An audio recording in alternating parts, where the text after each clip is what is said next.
Good evening, televiewers. Welcome to Prime R. Today's edition traditionally is scheduled to discuss issues relating to relationships and marriage. We this evening are going to be looking at a phenomenon that is gaining grounds where legally married men are increasingly getting married to other wives in councils unknown to the men. What is pushing a married man, a man who is legally married, to go getting married to another woman in another council behind the back of the wife? What is pushing men to engage in that, and how do we also understand that women accept to actually sign or engage in marital relationships with already married men? Is it to say that they themselves did not know, or their families are unaware of this status of set men? We also are going to be discussing, if time permits, on the ups and downs of inter-tribal marriages. Are they forcefully a blessing or a curse to those who are living in such situations across the world? We are discussing this with our regular panelists who are in the house already. Apostle and B. Valentine Gua is in the house with us. He's been away for so long. Some persons were asking me the meaning of sabbatical. He took a rest. We're glad to have you back, Apostle. Yes, Mr. Leo, thank you for this opportunity again to address fellow viewers. Welcome to Prime Hours edition, Tuesday edition of Prime Hour. I was out for a retreat. A retreat means you retire in order to refire. When you keep on giving out without refilling yourself, anyone that donates and does not consume will surely die one day. I've given out my life, given out my soul to educating Cameroonians and the nations of the world for a very long time. So I had to fall back to the base to gather more information and refire myself. That's what it means, sabbatical. So it's called retreat. That's why I've been away for some time. And for all those who got to me privately, inbox, got to my messenger, my WhatsApp, and called me to find out, I appreciate you for your concern. And for those who thought that I had a problem with this house to have been away, it's a very big error. This is a house I believe in, I trust in, my soul is bound to. We will never have any problem. Don't think about that. God bless you. We also are in the company of Apostle Alfred Isinge. He's in the house to also fire us on this topic for tonight. Good evening, welcome. Good evening, Mr. Leo. Good evening, my fellow panelists. I am so delighted to see Apostle Ambe today on the panel. I'm so happy to see each and every one of us. The panel is full today. I believe we have a lot for our community and for our society today in and out of the country. Please just stay tuned and listen to what we have to say today. We also are in the company of Madame Bateki. She is representing the Cameroon Renaissance movement on this panel, certainly to tell us what the MRC will be doing with respect to family and relationship when they take power. Bonsoir et bienvenue. Bonsoir, bonsoir à nos nombreux téléspectateurs. Bonsoir à mes co-panélistes. Pour une fois aujourd'hui, nous n'allons pas parler politique. Nous allons parler des relations familiales. Et je crois que c'est pour ça qu'on a envoyé une femme qui est mieux placée pour parler de la famille et du reste. Okay. We also are in the company of Reverend Tato Kenneth, who is already seated, ready to help inspire us understand what is happening in our communities today. Good evening, welcome. Thank you very much, Mr. Leo. Good evening. Apostle Ambe, welcome back. We are glad to have you back. We want to greet Apostle Isinge, Madame Bateki. I hope I called the name well. Yes. Yeah, I'm so glad that we are on again this evening. And we trust that after we would have shared this evening, much is going to have been added as value to relationships in our society. Thank you very much, Mr. Okay.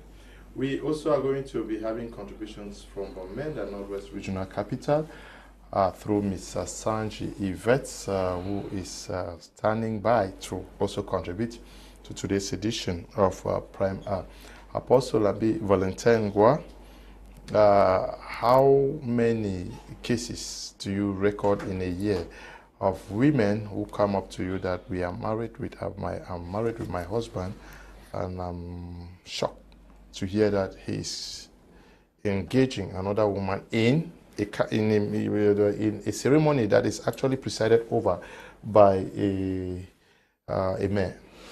Mr. Elliot, this is an old story. Before we even started doing counseling, this thing has been happening all over, and we've been hearing cases of that. But on personal experience, it's almost like every year you find a new case of a man who initially signed monogamy with a woman, promised her heaven and earth, and then suddenly from nowhere, the heaven and earth disappears, the love, the affection disappears.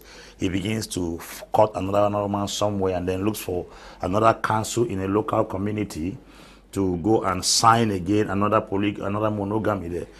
On Sunday, a lady came to me in church and said she and her husband signed monogamy, and the man has been beating her of late, forcing her to go back to the court, change the monogamy to polygamy because he wants to bring in another woman. And she too has refused. That was not what they initially signed. But what she told me that got me a bit confused and skeptical was that she said the man told her initially that they are signing a fake marriage certificate. That what they are signing is not real, even though according to the law it is real, but in their mind they should assume that it's not fake. real. Because at any time the man can change. And then later on the man said, okay, no, keep your marriage certificate, I will keep mine, just consider it. But now the man has come to say that initially I told you that we're just doing this thing for fancy. It wasn't that authentic in our hearts. Now the man wants her to go back to the court, because the documents are in the court now, to change it, give it a polygamous status, and then let him bring in another wife. So she too has refused, and she wants to pack out. That's after having 3 children. She wants to pack out of the house. So I told her that, and the man is threatening that she cannot leave the house. She must stay there and wait for him to bring in the second wife, because she has no right to divorce the man. And the man is threatening that if she leaves, he will kill her. I told her that in cases like that, go to the state council, go to the gendarme, write a complaint of threats, deposit there, and then move out of the house to your father's place and stay there for the time being while you regulate all these irregularities. She said it's true. I said let her do that, and then for security purposes let her deposit the complaint at the gendarmerie and at the state council, that tomorrow the man will be called to order to make him understand that we are aware that you have threatened this woman and you intend to kill her in case she leaves your house, forcing her to change a monogamous certificate to a polygamous certificate, which was not initially the plan that both of you had in the beginning. So these stories are practically every day. I'm giving this one because it's the most recent that I got on Sunday. I don't know, by next Sunday I may get another one. And it's so bad that the women are always the victims, because we are dealing with something today that you hardly see a woman come and say, I want to get married to another man. Go and change the marriage certificate, let's have polyandry. But it's always polygamy, polygamy, polygamy, not polyandry. Women too also, there's a time of marriage called polyandry. A woman has the right to get married to 2 or 3 other husbands. But it is not practiced. In this case, women are mostly the victims, and we are here to iron this issue out this evening, Mr. Leo. Okay. Have you also had instances? Yes, it's very common. It's very common, because a lot of people go into it and then only realize that they got married for what they wanted at that moment, but they never saw the future. And because of that, they want to change their status. And the next thing you will see them doing is trying to see how they could go and sign marriages in different courts, in different places. I've witnessed a lot of those things, and some are even threatening to do that. You know, as a matter of fact, there are a lot of people that are married like that now. They have different houses for their wives. You know, they have about 2, 3 wives with monogamy. They have signed monogamy with different marriage certificates. And sometimes you ask yourself, how did this happen in a country which is supposed to be developing and is supposed to be growing and is supposed to put some things in register, so that every time like when you go to do your ID card, you discover that they will tell you that you have done ID card before. How would they tell you that? It's because in Yaoundé it is recorded. Even you go to do your visite technique, it's the same thing. They have regularized it in such a way that anywhere you enter to do visit technique, it records in Yaoundé, and they tell you that this particular person has done this, or maybe went that side and they rejected and he came this side. But the problem now is, why is our marriage certificates not also in that status? So I really want to, find out whether they need to still give it to another maybe international organization or another organization running, because I know most of these people who are competent in that is a separate entity. It has been privatized It is only the privatized institutions that does that. And the only reason they do that is because of their money. They want to make their money back. But this one that has to do maybe with the government, and the government does not look much in profit making. A lot of people do so many other things to survive in it. But I must say that there come a time, Cameroon have come to a time where they have to go digital. And these digitalized systems have to go on with maybe young people who are into IT. But unfortunately, many of them are not in Cameroon. And even the few that want to be in Cameroon, they go out of the country. And then the few that are around, they are turning around, they enter into scamming. And they cannot do that. But there are competent guys in Cameroon who can help in doing that. And I tell you, okay, look like what, for example, at Fekafot, what Eto is trying to do there now. There are many things that will be resisted because when it goes through computer and everything is computerized, it will block a lot of things. It will block a lot of things. People benefit from these things and so on and so forth. Now, you also know that the prices, the prices that are levied for people who are doing this marriage certificate it differs from place to place. You go to this particular council, which is just close to this other one, they say 70,000. You go to the other one, they say 50,000. You go to this other one, they say 30,000. Maybe you go to Southwest, it's not the same. It's about 25,000. So you ask yourself, why is this this whole thing like this? So people even leave from Douala and go and do their marriages maybe in Batoke, or maybe in Limbe or Boya. They go to do all that. And it has become a problem. It is really a problem in our society today. Now, some of our women, let me tell you, the women are harboring a lot of things. Women harbor a lot of things. They know this thing is a crime, but they just allow the man to go scot-free. They know the man can do anything to them. And I want to say that the rate at which women have allowed the men to become a mess in this nation, you can't try that abroad. You can't do that. You can't do that abroad. You can't just get up and tell a woman that you are going out today. You don't do that. That same day she calls the police for you and you go in for it. But here, anything can go. You can just enter and do whatever you want to do. You can just go to one court and the other. You just know somebody there. Or maybe you have somebody that knows somebody that knows another person. We are in Africa where connection works so well. So well. Madame Ngobateki, est-ce que vous êtes au courant de cela? Est-ce que vous avez vécu des cas où quelqu'un vit avec sa femme légalement mariée, mais pas peut-être à Yukadouma, signer notre mariage là-bas, sans dire à sa femme? Ces cas, je n'ai pas encore vécu ça personnellement, mais ces cas sont récurrents aujourd'hui. On s'est dit, peut-être parce que les femmes sont plus nombreuses que les hommes maintenant, que cette situation se présente en ce sens où, tu sais, comme dit le pasteur, tu sais vraiment que le monsieur, il est marié officiellement, mais toi aussi, tu viens chercher ta place sans tenir compte que celle qui est à l'intérieur a les enfants et tout et tout. Le cas de monsieur le pasteur, comme il disait tout à l'heure, de cette jeune fille qui est venue se plaindre que l'homme. Il y a aussi un détail qui est un peu délicat. Okay. Ça s'adresse aux pasteurs qui sont tout autour de moi. C'est l'aspect biblique. L'aspect biblique qui a interdit chez les protestants, donc chez les chrétiens, voilà. Chez les chrétiens, l'aspect biblique qui a interdit la polygamie. Chez les chrétiens, l'aspect biblique interdit la polygamie. Est-ce que c'est écrit que c'est interdit? Oui, c'est moi en tant que... Oui. Voilà. Mais dans certaines églises, moi je fais partie d'une église où tu ne peux pas célébrer la seconde noce. C'est-à-dire que si tu t'es marié officiellement à l'église, à la mairie avec ta première épouse, la deuxième épouse, si le pasteur voit qu'il y a entente, il peut célébrer ça dans le bureau, dans certaines églises. Je ne vais pas citer le nom. Mais par exemple, chez les protestants, admettons que si tu étais ancien de l'église et qu'on apprenne que tu as une seconde épouse, on te destitue, tu n'es plus ancien de l'église. Et c'est strictement interdit de prendre une seconde épouse à l'église. C'est pour ça donc que les jeunes filles qui sont dans les églises dites de réveil, ou bien chez les protestants ou les catholiques, souffrent de ça. Parce que son éducation, la façon dont elle a grandi, ne lui permet pas d'accepter la polygamie. C'est-à-dire que dans sa tête, elle sait, on m'a appris que si je pars en mariage, Je pars en mariage pour moi seule. Je ne pars pas pour qu'une autre revienne demain après-demain. Sauf celles qui sont un peu traditionnalistes. Mais celles qui sont chrétiennes n'accepteront jamais la polygamie.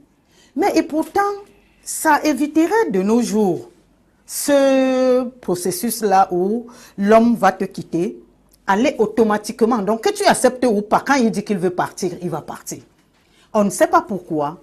Peut-être l'autre est peut-être meilleur que toi, ou bien peut-être l'autre a les moyens que toi. Il y a toujours quelque chose que toi qui es à la maison, tu n'as pas par rapport à celle qui est dehors. Et ce qui fait qu'automatiquement, l'homme va partir et il va essayer d'officialiser. Mais il y a une chose, même si tu fais le faux, c'est-à-dire que même si tu pars te marier aux États-Unis ou à Yokadoma, quand tu as signé monogamie, c'est la première épouse qui passe.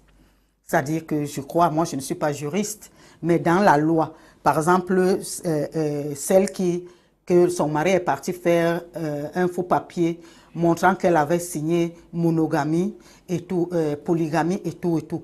Tôt ou tard, celles qui font ce faux-là, elles sont toujours en souffrance quand l'époux meurt. Elles sont toujours, c'est-à-dire il n'y a jamais eu, c'est-à-dire que quand l'époux meurt, maintenant tu vas voir la vraie épouse.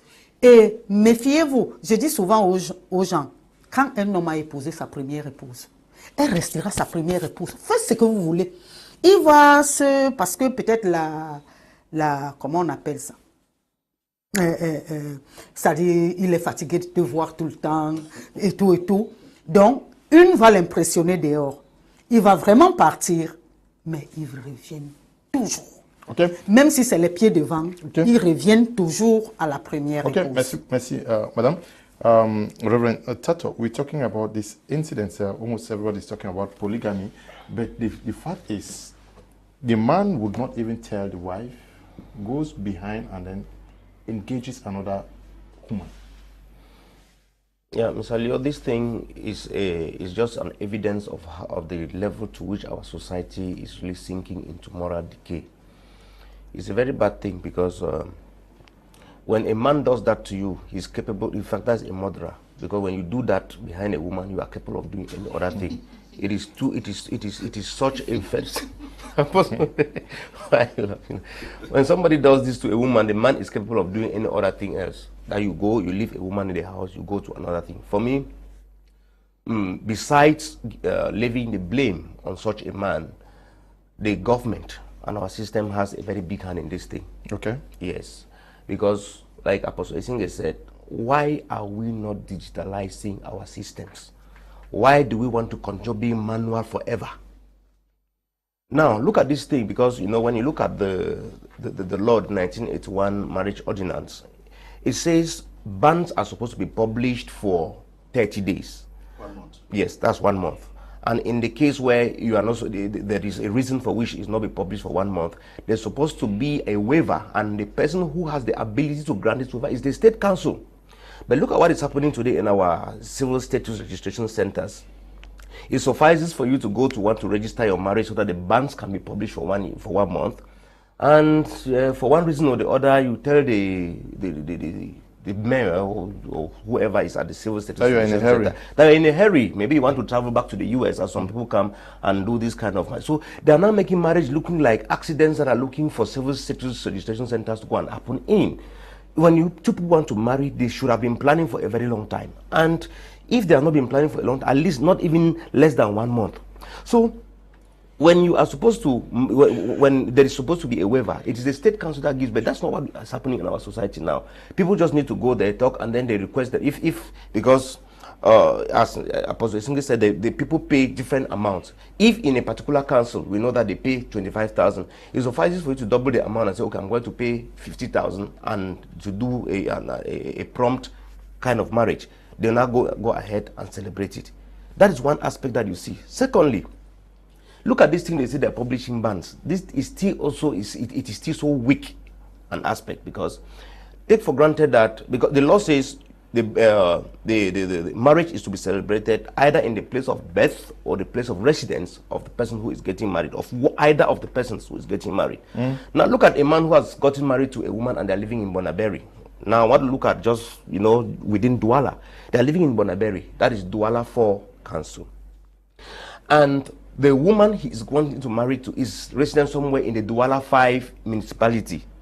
They now go and register the marriage there, publish the bans there for 30 days. How does a woman leave Mabanda and go and know that they have published bans in Bonamusadi? How does it go? Yeah. So it's just something, it's just a formality. What can solve this thing is digitalization, such that there is a central site that all the marriages that have been registered in Cameroon are lodged in this site. And everybody can consult at any time. You can tap at any time. If you see and there is any, maybe there is a foul play that's about to be played, you now blow the whistle. Not that they just have a formality that there is supposed to be a registration of marriages or publication of bans. And when these bans are published and 30 days elapses, they now go and formalize it. So this thing, I think the government is supposed to get into it and handle it as a matter of urgency, because the harm that is already causing on the society is untold. It's not something that we're supposed to leave it that way, because if we keep having case after case, it is increasing measure that somebody has signed monogamy. As Madam has said, the other person will hear and then will also want to try. And then yes, since people have done it and gone scot-free, other people want to try too. Of which, if the previous marriage you sign is monogamy, the next marriage you are signing monogamy is already void. But how do we go about it? It will like we have allowed a system that is loose, and we are running and are doing damage repair, of which it can be prevented by doing what? By trying to digitalize and striking very, very hard on those who are caught doing such things. If they see that somebody has done it and they handle the person very well, the law handles the person well and takes its course on the person, it will not be this kind of thing that somebody will see that this person did it and also want to try to do it. Okay. It's recurrent. Let's get the first reaction from Ms. Asanju Yvette on this topic.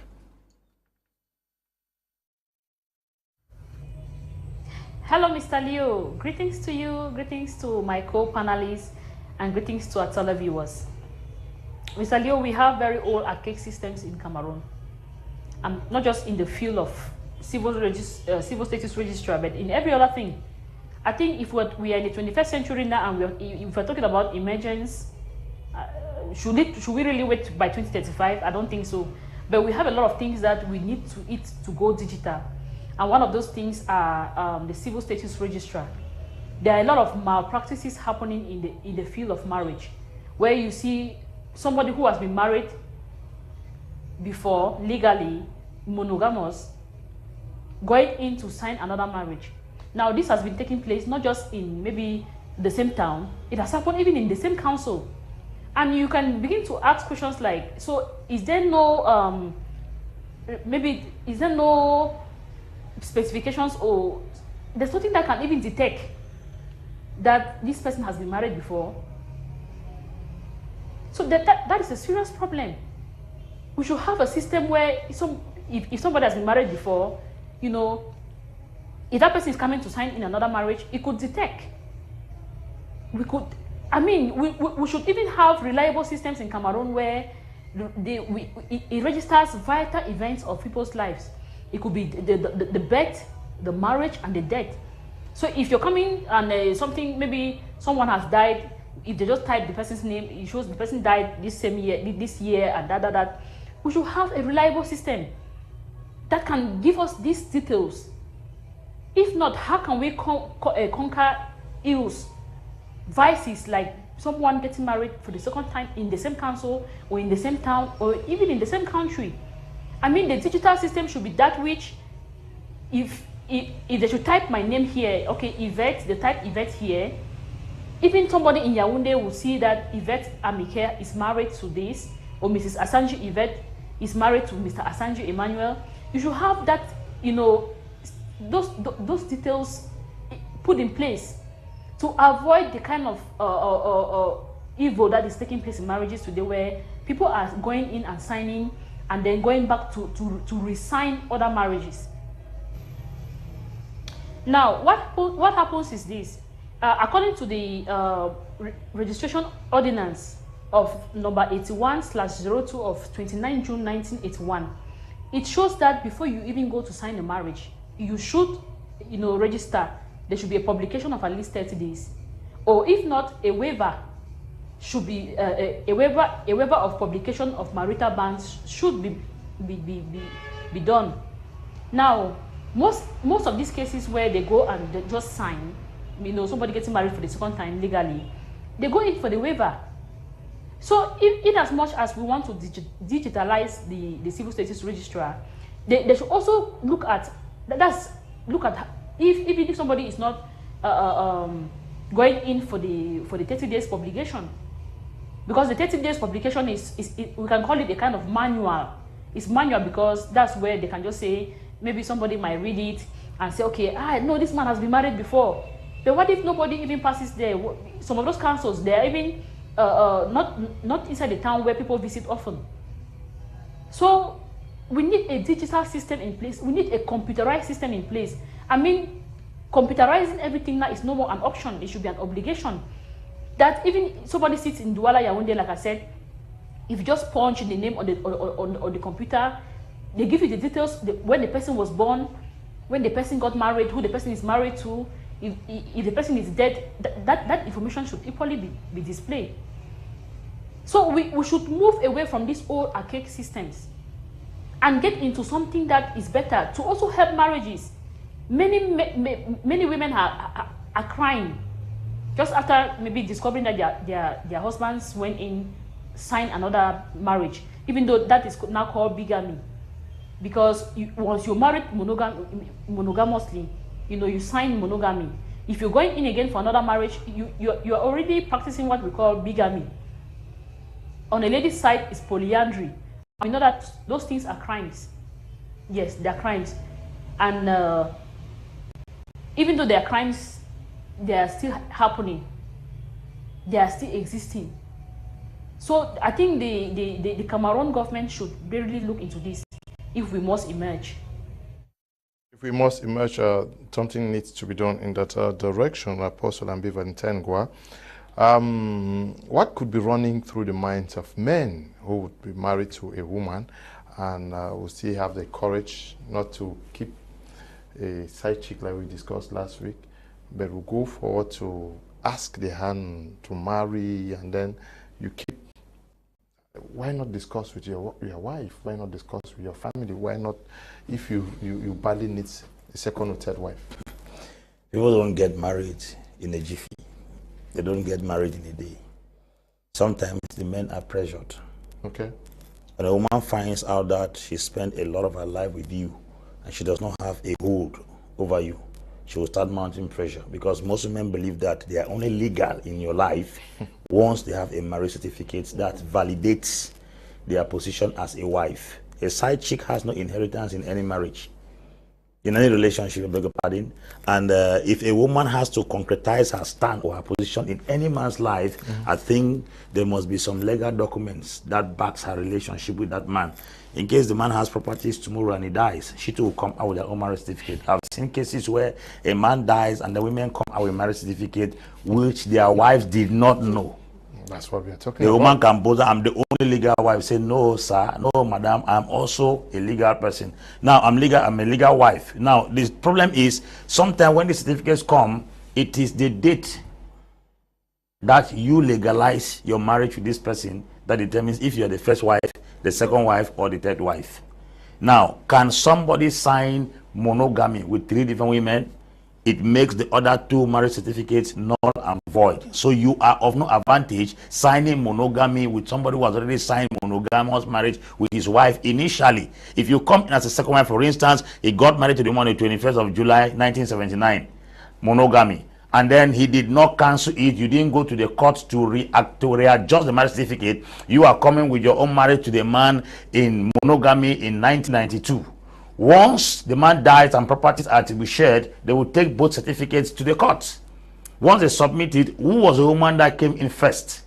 When was her marriage certificate signed? For you, madam, they have taken you 419, because you cannot be signing monogamy with somebody who has already signed monogamy. So most women are playing this risk by entering the lives of people. Coming back to digitalizing our system in the civil status registry, I think in 2018, the Minister of Digitalization, Obama, has been working on that. he had a meeting with other ministers in Africa. They had an agenda for a 10 years plan to digitalize the civil registry, because why? Coming from level of birth certificates, death certificates, marriage certificates, it's very poor. In local communities, in rural areas like in the north, far north, and in southwest, that's the place where most children are not identified at birth. In the rural areas, you have a percentage of 48% people who register their children at birth. In the urban areas, you have a percentage of 81%. So there is this process going on right now since 2018. Now the target is 10 years, but we are expected to digitalize by 2023. That's 5 years time. This is because a lot of activities are taking place in this country that most people don't seem to understand. For instance, when you want to go to your do your ID card, they may be able to check if you once change your name, because there is a data that carries every information that contains your personality. If you are coming to change your name, they will say double identification. Yes. They give you a penalty for that. That's because there is a data and there is a system that is being in operation to control all those nitty-gritties. But when it comes to the areas of birth certificate, it's analog. It is a mayor that has to sign somewhere, and papers are packed in one office, chunked in files and kept in archives. You go there sometimes to go and ask your birth certificate. They say, now which year they born you? 1992. Which month? The month of April. We'll go. You know, so you go pay 2 times for blind search. Can you imagine in Cameroon, you are supposed to pay money for blind search? You go to GCE board and they ask you, when did you write O levels? And they say 2002. Which year?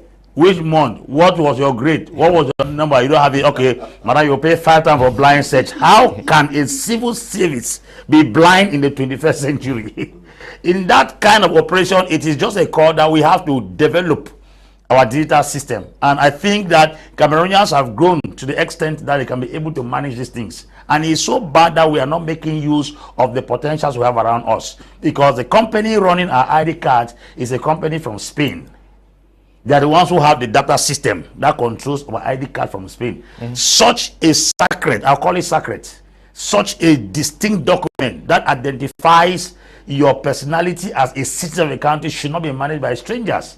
And that's the reason why you can see somebody can get married in Gotutunja and go down to Baturi and go and get married, because the mayor in Baturi does not have idea if there's a mayor who has signed that same marriage in Gotutunja. But if there is a central system, like in America, when a child is born, they give you a social security number that identifies you at birth. As you are growing, that number identifies you in almost every time. So if you enter into America, you say you are a citizen, they tell you, give me your social security number. Once they click it in Atlanta, in Georgia, in Tennessee, in Florida, in any of the states, it comes up into the machine straight. This is Alfred a singer, social security number, born by this, married to this. So Alfred cannot fly from Atlanta, which is 6 hours flight, to Texas, to come and carry some acts. But you can move Bamenda, which is 4 hours, to Douala and do one nonsense, because the system is not coordinated in such a way that everybody has a centralized system that carries out the activities. Now, if they don't have such amount of money to build a centralized system, they should do it regionally. They should do it regionally. That is, setting up centralized system in particular regions that relay with other regions.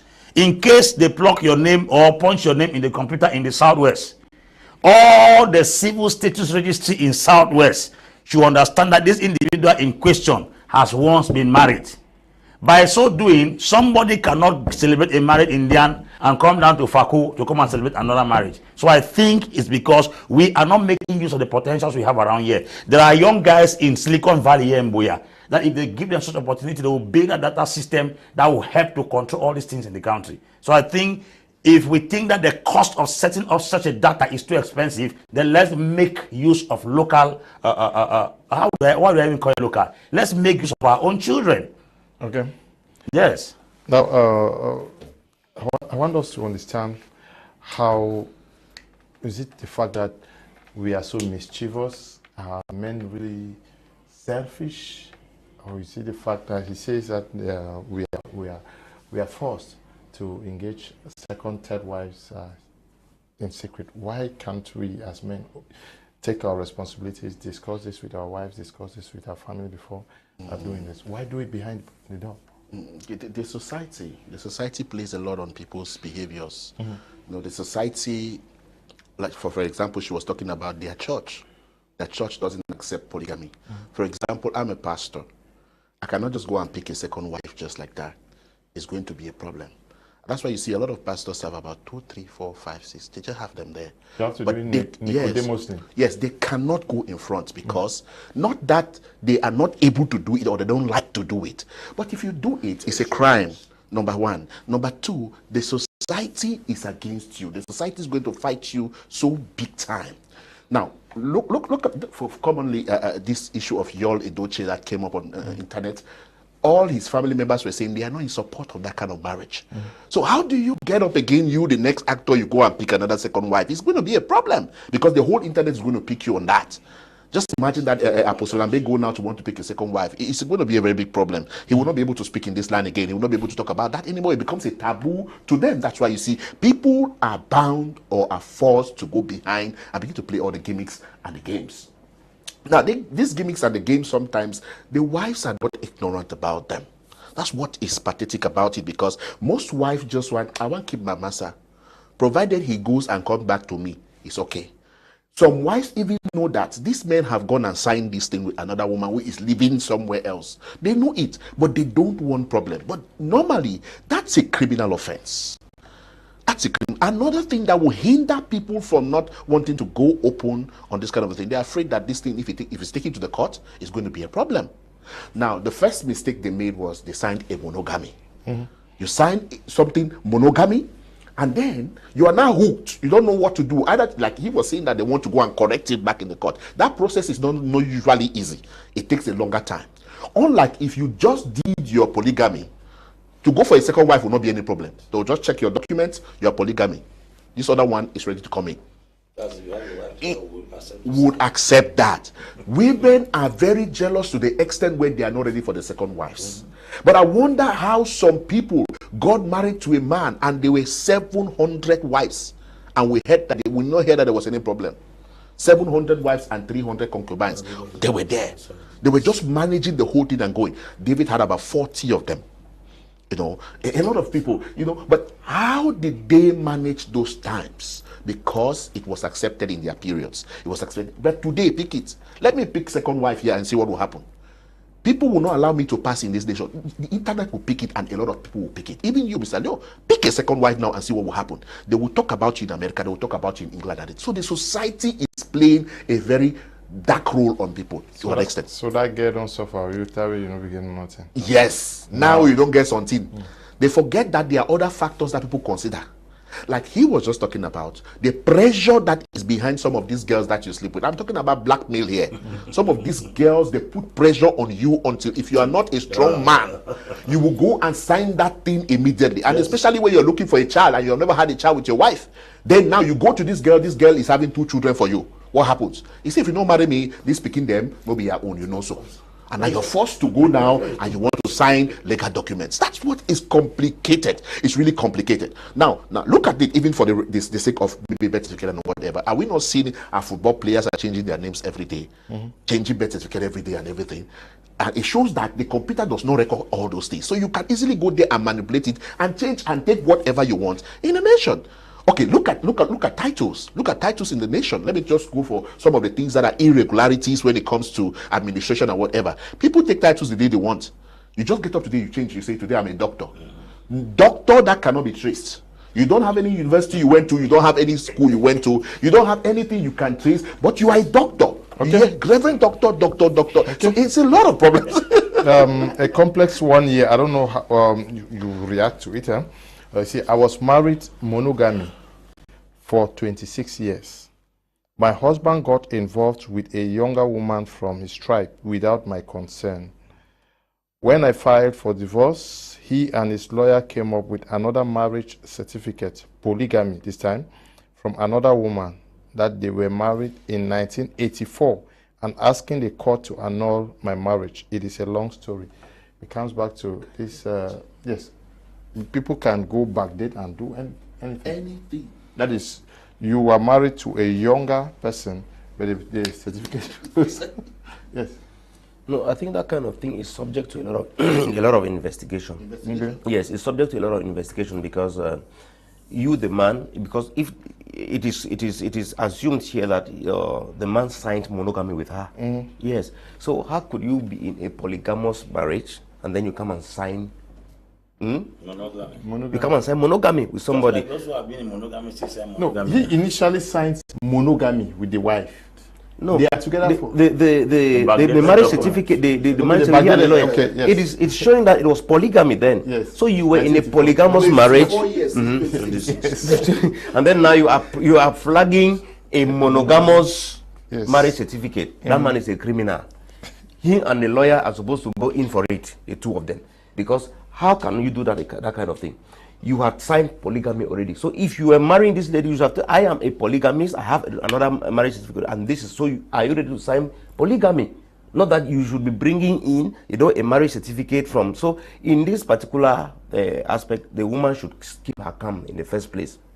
If I'm the one, I would advise her not to even filing for the divorce yet.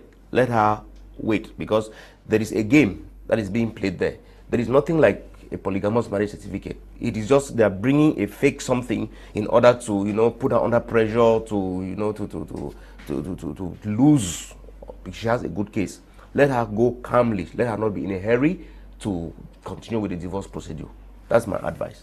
Yes, but does it not also expose what we are talking about here? Because if this thing was registered digitally, there would be no way for the same system to produce a monogamous and a polygamous certificate. I think that thing will be a fake something that is not even registered in any council anywhere. Those stamps on it should, you want to check very well. If you carry it to go and vet in the civil status registration center, I'm sure you not see something existing there like that. Just get a good lawyer.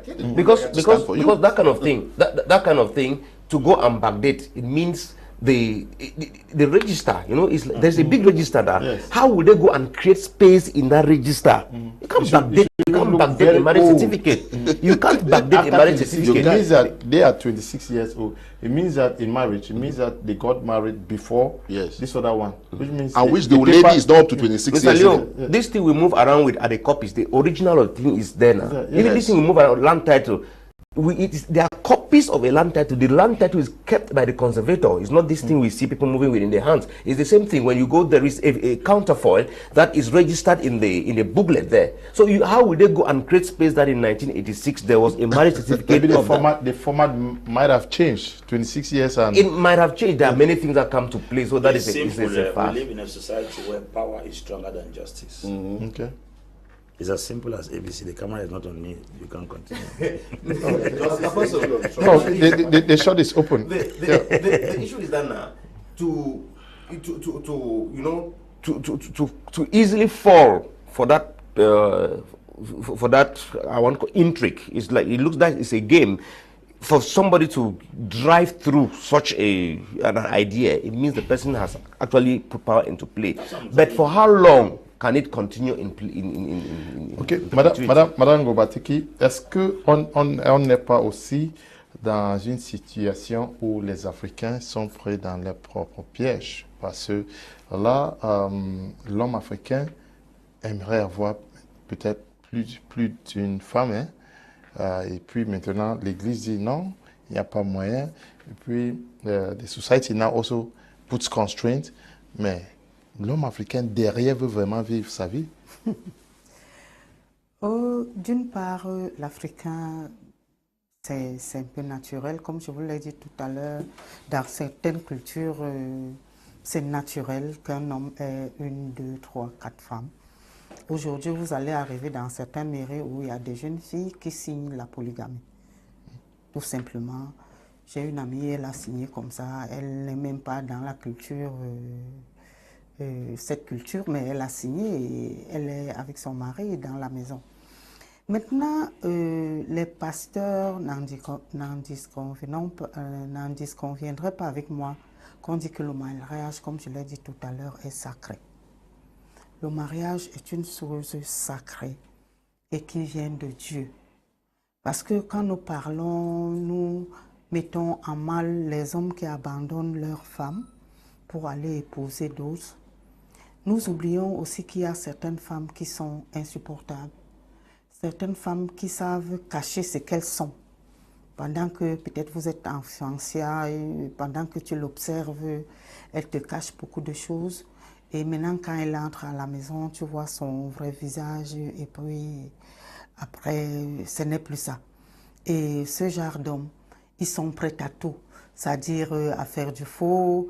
Heureusement, c'est les hommes, parce que si c'est une femme, elle est prête à te tuer. Hein? Mais l'homme, lui, il est prêt à tout abandonner, à te dire, bon, c'est l'argent que tu veux, moi je vais te donner l'argent, mais à condition qu'il soit aussi heureux quelque part. Donc, tout ça est mélangé. En ce qui concerne l'informatique, informatiser les actes, je ne sais pas, hein. Nous avons dit tout à l'heure que le débat n'était pas politique. Mais vous serez d'accord avec moi qu'il n'y a rien qui marche ici au Cameroun. C'est-à-dire qu'il n'y a rien qui peut se passer ici aujourd'hui pour qu'on applaudisse. Il n'y a rien. Donc aujourd'hui nous vivons, c'est-à-dire que où les gens meurent même d'AVC plus maintenant à cause de ces problèmes-là. Quand tu imagines un, tu penses à l'autre. Les problèmes ne sont pas personnels, mais quand par exemple tu es un pasteur qui vit ces problèmes tous les jours, les problèmes de couple, et que tu sais que quelque part l'État a sa part de responsabilité dedans, ça gêne.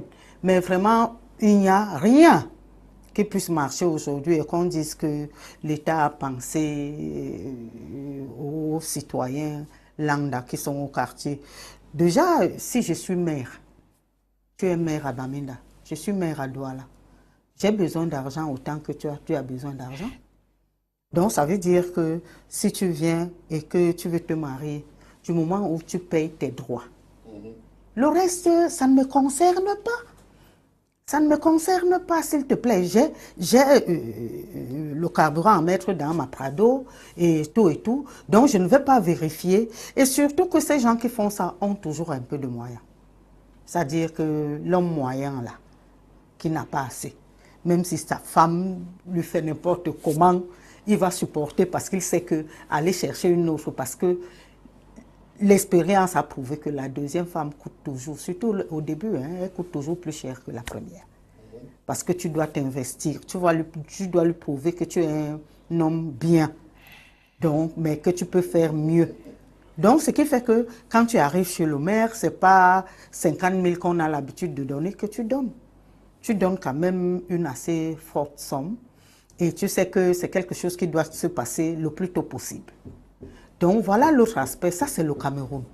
Et ça, je vous assure, même si on informatisait tout, le Cameroun, le faux est dans l'ADN du Cameroun.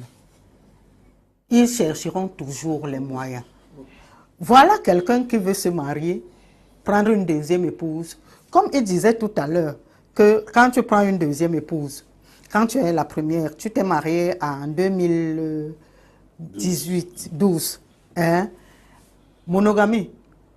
Tu prends la deuxième épouse, tu mets que tu t'es marié en 2010. Pour prouver que peut-être même la première n'existe pas. Mais seulement quand même, ça dit qu'on sait qu'il y a du faux. Mais je vous assure, la première épouse avec qui a souffert avec l'homme, je vous assure, finit toujours par gagner. Même que la deuxième là, tu l'as épousée peut-être avant même que la première ne naisse. Ça c'est biblique, ça c'est cosmique. Le mariage il est biblique, il n'est pas ce qu'on imagine là. Si tu viens en seconde noce, vous voyez pourquoi les musulmans chez eux ça marche. Parce que la deuxième épouse doit respecter la première. Même dans certaines cultures, où quand tu épouses, même si c'est 10 femmes, il y a l'harmonie. Tant qu'il y a l'harmonie, vous voyez comment vos enfants grandissent bien, vous voyez comment vous vieillissez bien. Mais quand il n'y a pas l'harmonie, que toi tu viens en seconde noce, et que ton objectif c'est de détruire celle qui est là, la loi cosmique, elle existe. Surtout pour des femmes mariées, officiellement, qui se sont mariées dans la souffrance.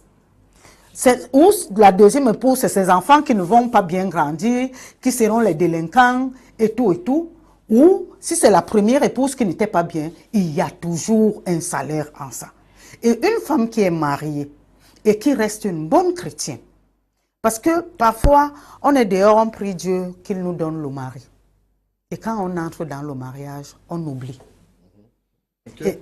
Et quand tu oublies, tôt ou tard, ça te rattrape. Mais si tu pries Dieu, et que peut-être celle qui était dehors priait le diable pour récupérer ton mari, dois continuer à mettre tes genoux par terre. Moi, je ne suis contre les premières femmes qui divorcent.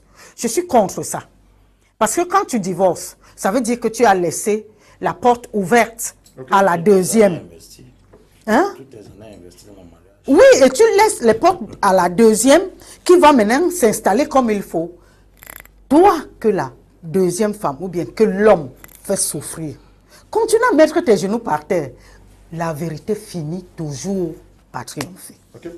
Good evening to everyone in the studio. Thank you for the interesting topic. I think even if everyone is informatized, there will still be a way to go around the same system. Terence is writing from Yaoundé.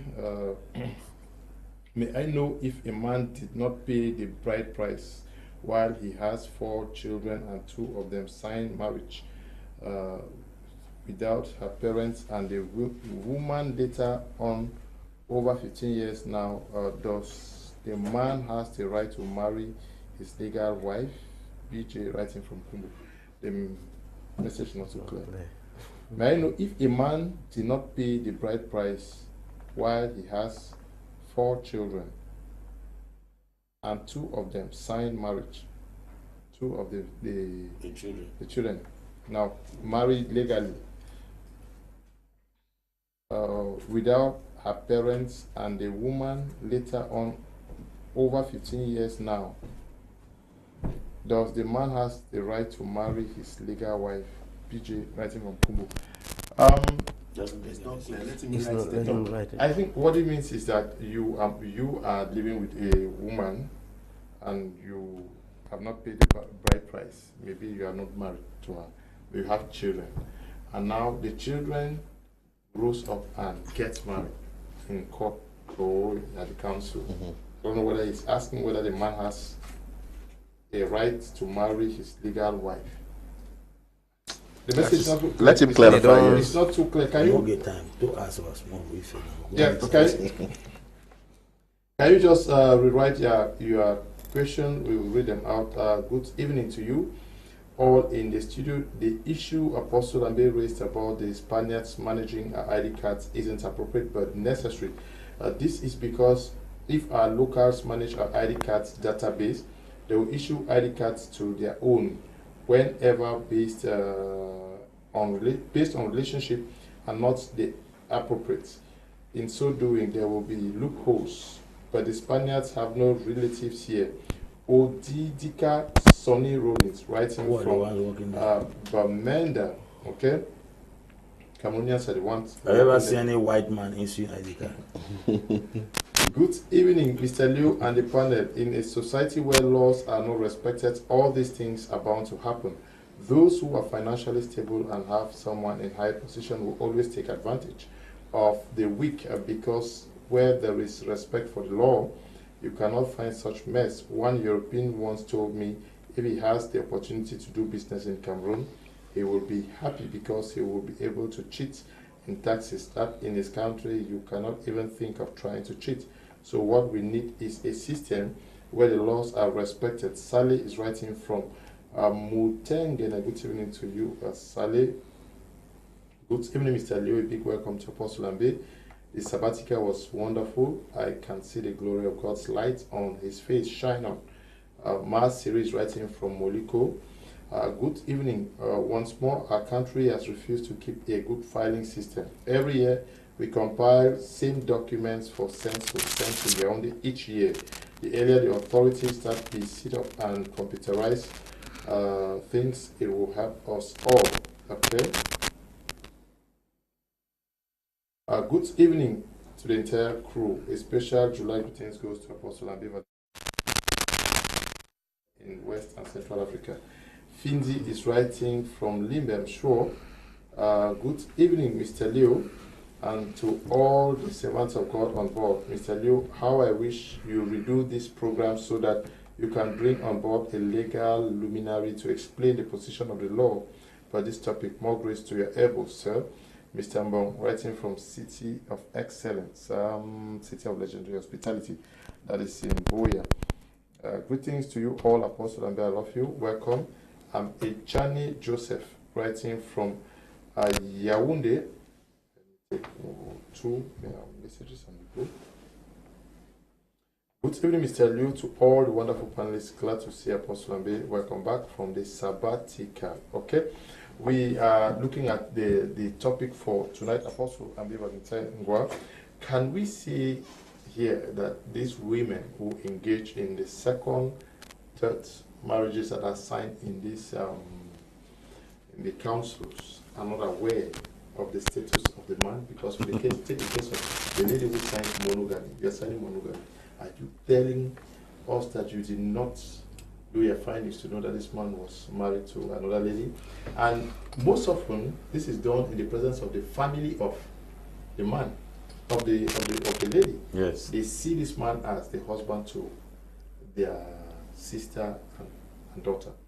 Are they actually aware? Or it's the fact that we have so many women and the society is just accepting?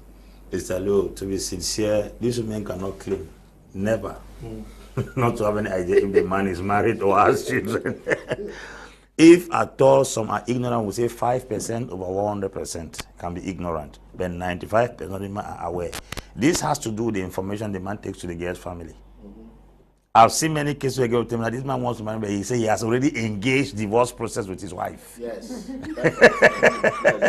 That is a sugar-coated word they use to penetrate this lady. So the lady easily falls, because knowing fully well that if this man is about to, I'll say even in church, so there is this man that want to marry me, and he used to be married. I asked that, is the man divorced completely? He said no, the man has engaged a divorce procedure. So the thing is in process, so we can get married. I say no. Until you are clearly fully convinced that this man has actually divorced with the wife, don't dare into the relationship. You say, no, I love him. Listen, when these girls fall in love, sometimes your counseling has no use.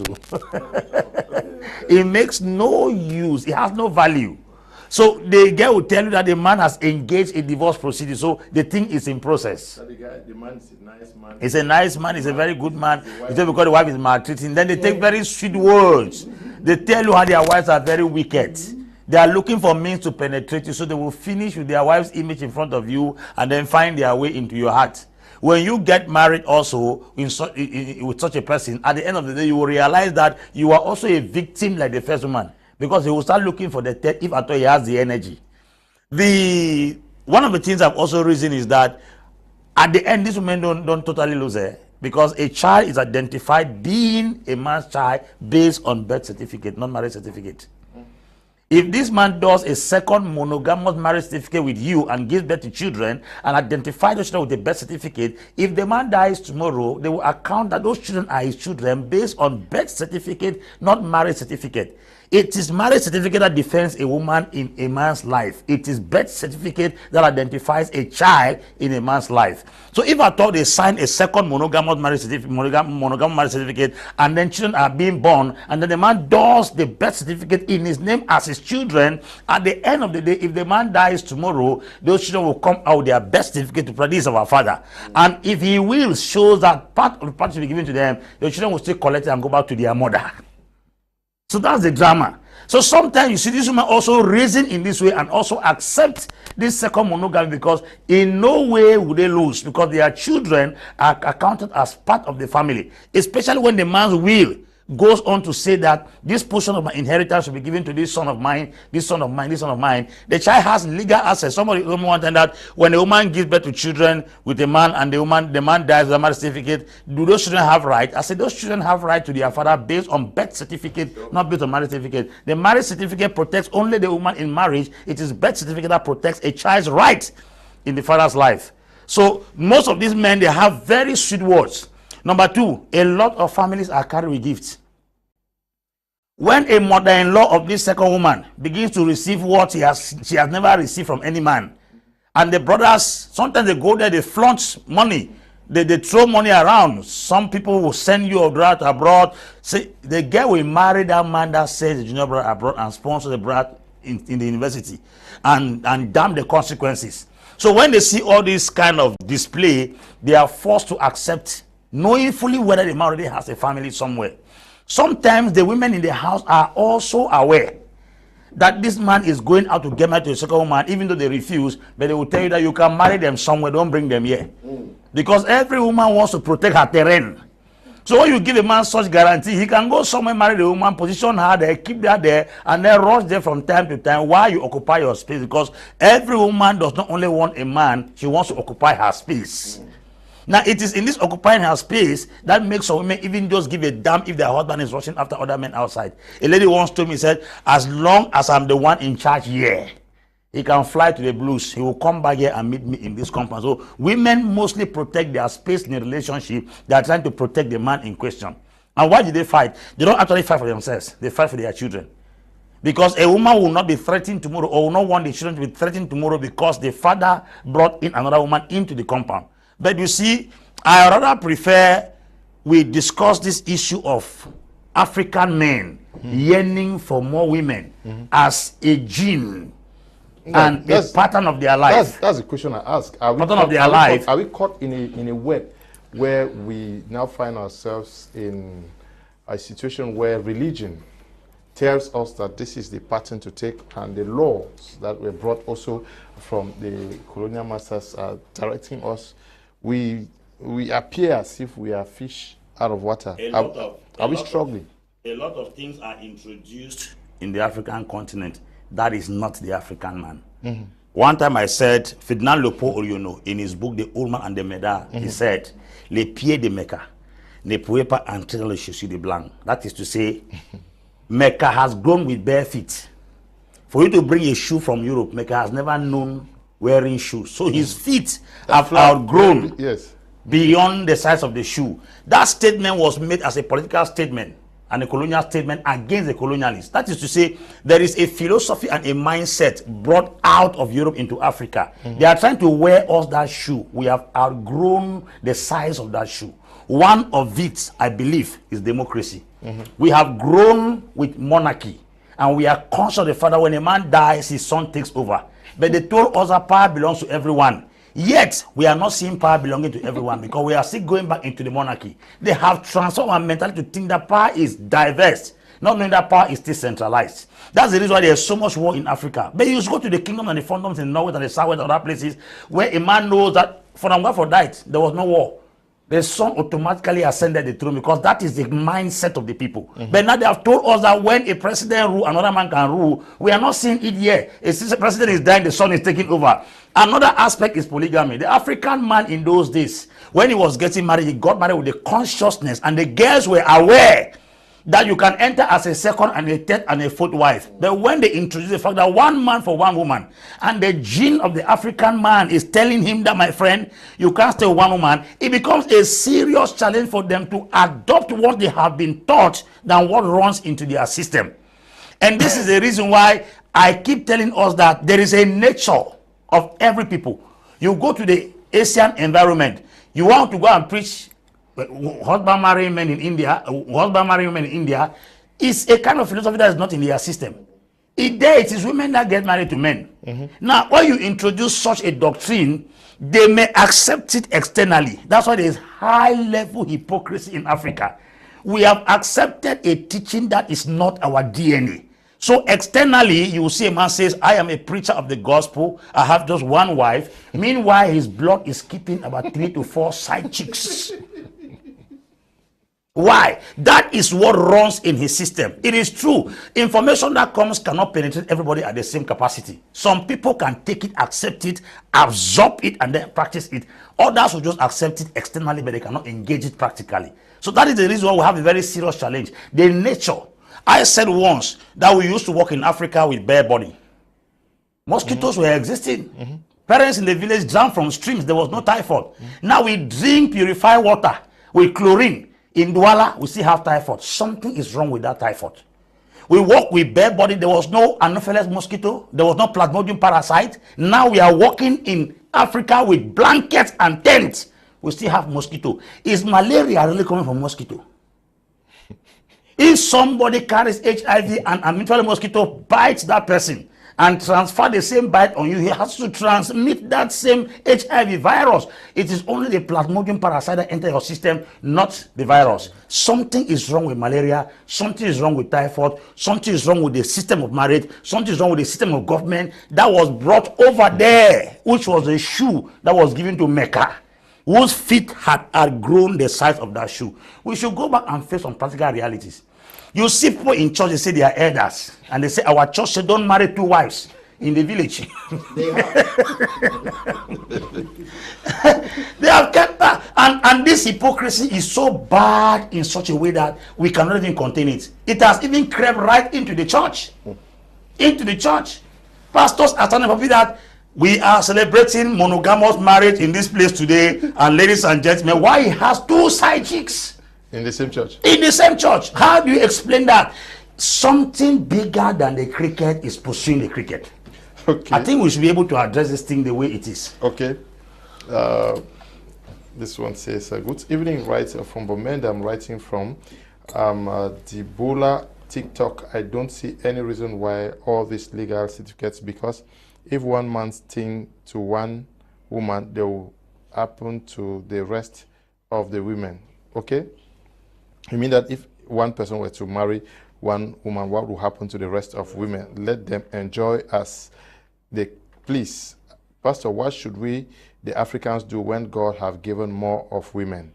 When they are single, you complain. When we get them in a bundle to marry, you complain. With due respect, sir, if we study the Bible, don't give the exact number of women a man can, so far as you can support. You can be entitled to as many women as you want. Okay? That's your opinion. Apostle, that's the reason Africa is so backward. The men concentrate on women, not the development of the continent. Okay. Okay. Good evening to all in the studio. A man got married to a woman and signed monogamy. Due to some sort of manipulation from another so-called woman of God, he got himself married to this woman of God, signing also a monogamy. This man realized his error and is confused on what to do. Can the man of God in the studio assist this man on what to do? Pastor Marcos is writing from Boya. Let's just take the reaction from Ms. Asanji, and then one of the pastors will react to this. Mr. Leo, I've handled cases where the woman was called and she went to a council and met the husband. They have already signed another marriage. So you can imagine that women are going through a lot. Now, in that kind of a case, maybe the legal part of it, the law might, get the man locked up for committing bigamy and all of that. But what happens to the marriage? That is a scar. I mean, a scar that can never go away. That kind of a mistake, especially when the man comes back and tells you it was a mistake. What kind of a mistake? That's the kind of a mistake that leaves a wound. Even if the wound has to heal, it leaves a scar that can never go away. That is a footprint. I don't know how I can even put it. And it's happening. I thought they were Nigerian films, but I've handled those cases. Mr. Leo, I can tell you that I looked at one woman in my office, and I was shocked how she received the news when met the husband, how she managed to cope with everything, still living with the husband as we speak. And now the marriage, yes, it's normal that the second marriage is already null and void because the other marriage is existing. But then, how do we reconcile all of these things? Should the councils not rather help us to fight against such marriage evils, marriage malpractices, marriage ills?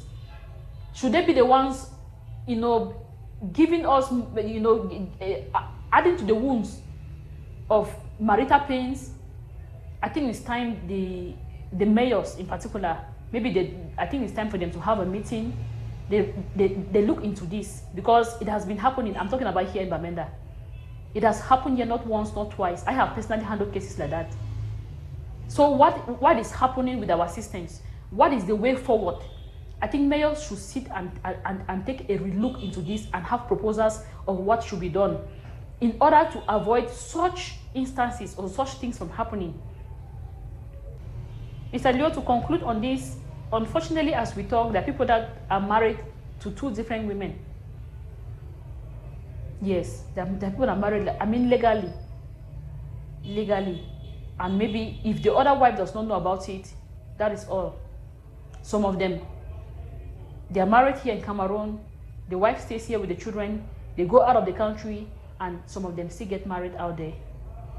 Some of those marriages are even conducted by the Cameroon embassies abroad with the help of the family or family members.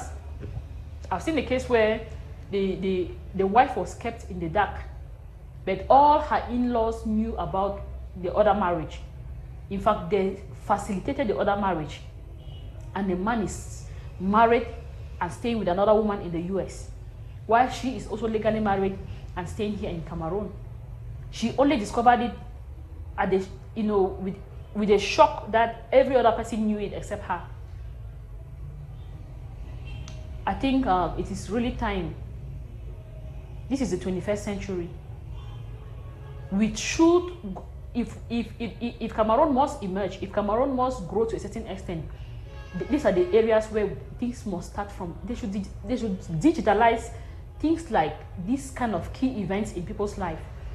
I mean, information that would relate every detail about somebody's life.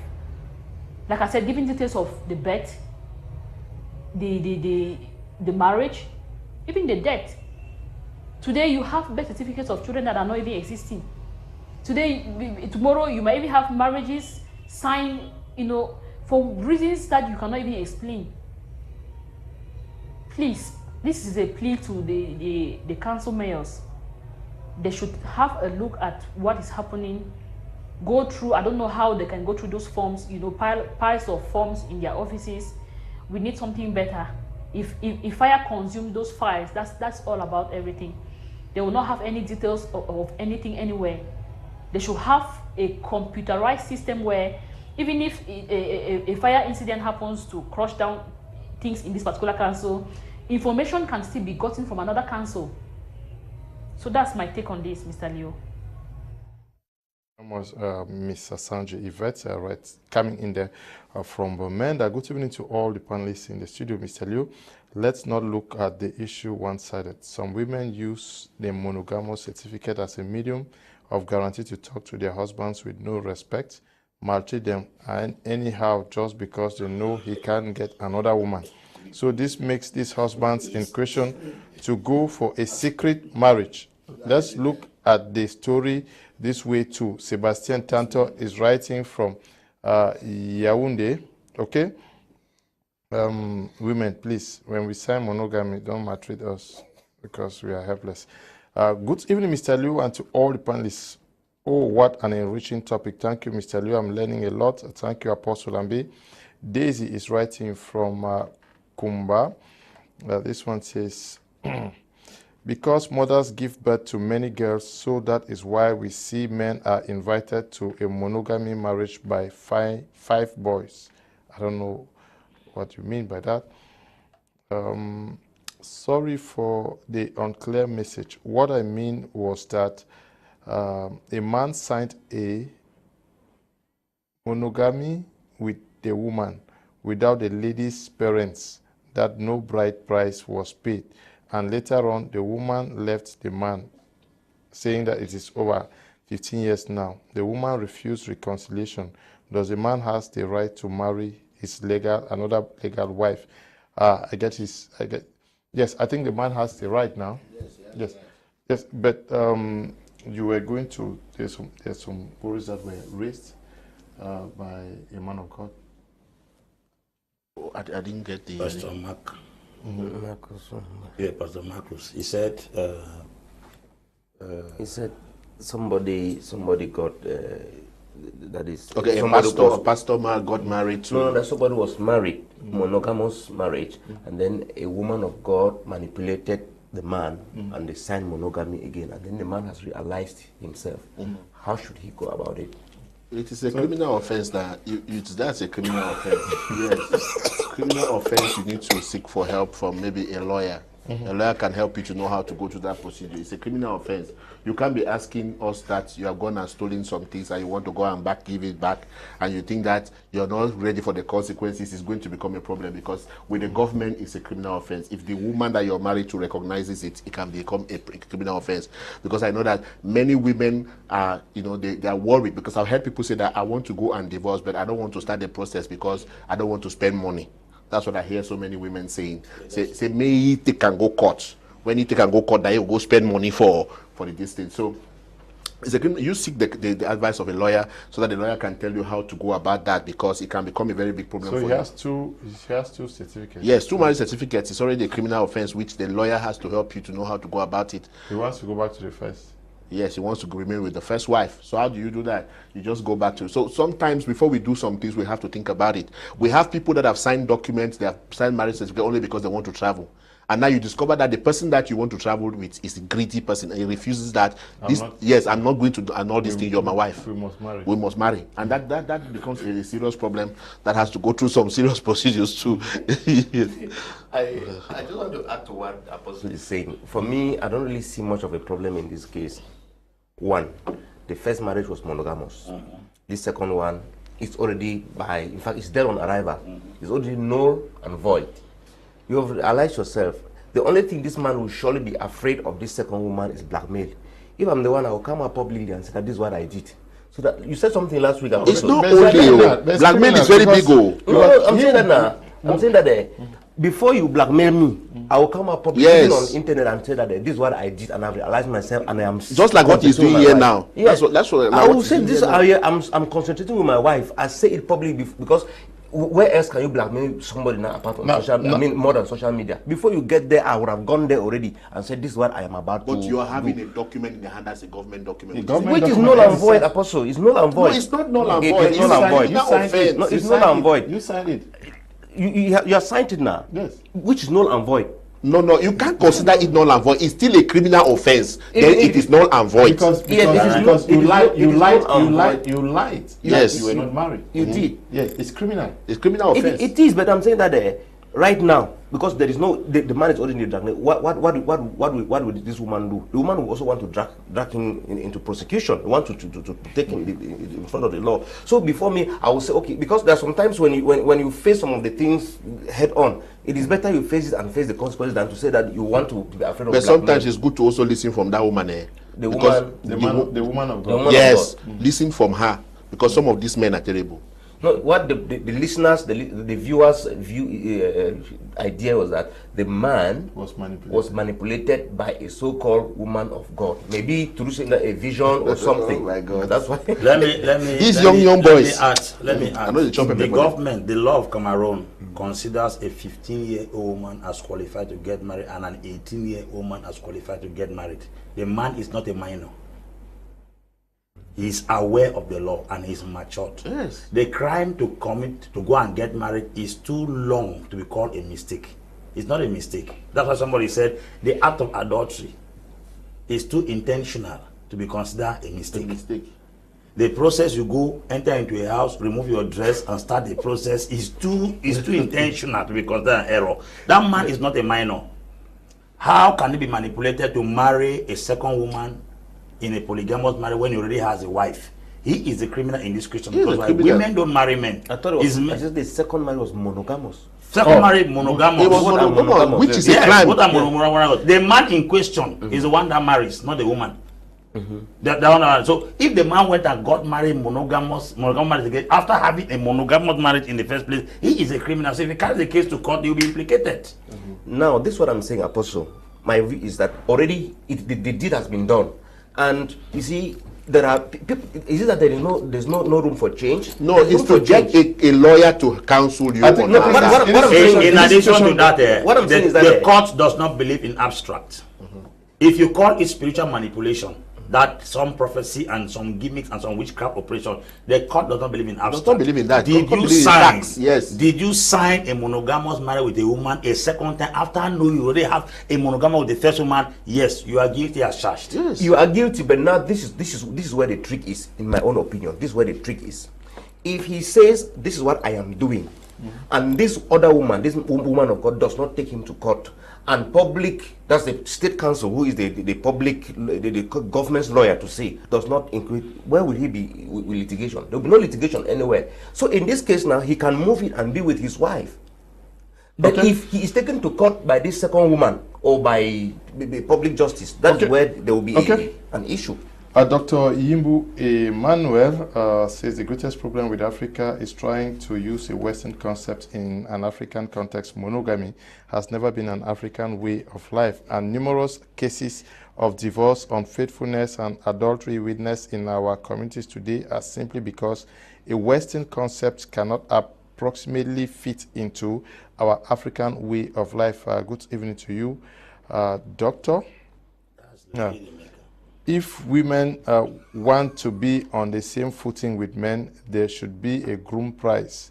Good evening, Mr. Liu and panelist. Sonny White is writing from Boya. Good day to you, Mr. Liu, and your panelists. Said the white man had changed our mentality. One man, one woman. But the Bible also said one man, one woman. So it's the Bible that has changed our mentality, or the white man. Ngwente Sixtus, writing from Boya. Good evening to you, Sixtus. Greetings to you all. I like that topic on digitalization of the civil registry system in Cameroon. It will save us these stories of people having secret marriages and families. What I don't understand is why people keep sounding like having a monogamous marriage only benefits the woman. Marriage is a partnership between two people who love each other. Let's stop sounding like a man does a woman a favor by marrying her. Imam Kong, I'm glad to read from you after a very long time. Good evening to you. Good evening, Mr. Kum. If I were intelligent like Apostle Ambe, I would marry even 5 women because I will use my intellect to convince them, stay glued to each other like sisters. Polygamy is politics. You succeed in it if you are politicking well. Paddy Brown, the bestseller in Bamenda, writing there, I'm sure, from Damukong of Foncha Street. Good evening, my able panel. Please help me with this problem. I'm married with my husband for 17 years. 5 years ago, he abandoned the house and went and stayed with a lady in Douala. He has 2 kids with the lady, and after I summoned him to the State Council in Boya, and he apologized, but presently he still sleeps outside. You see, we are talking about it. Sleep outside. It's not a certificate. But presently he still sleeps outside and flirts again. He doesn't sex me. I want to take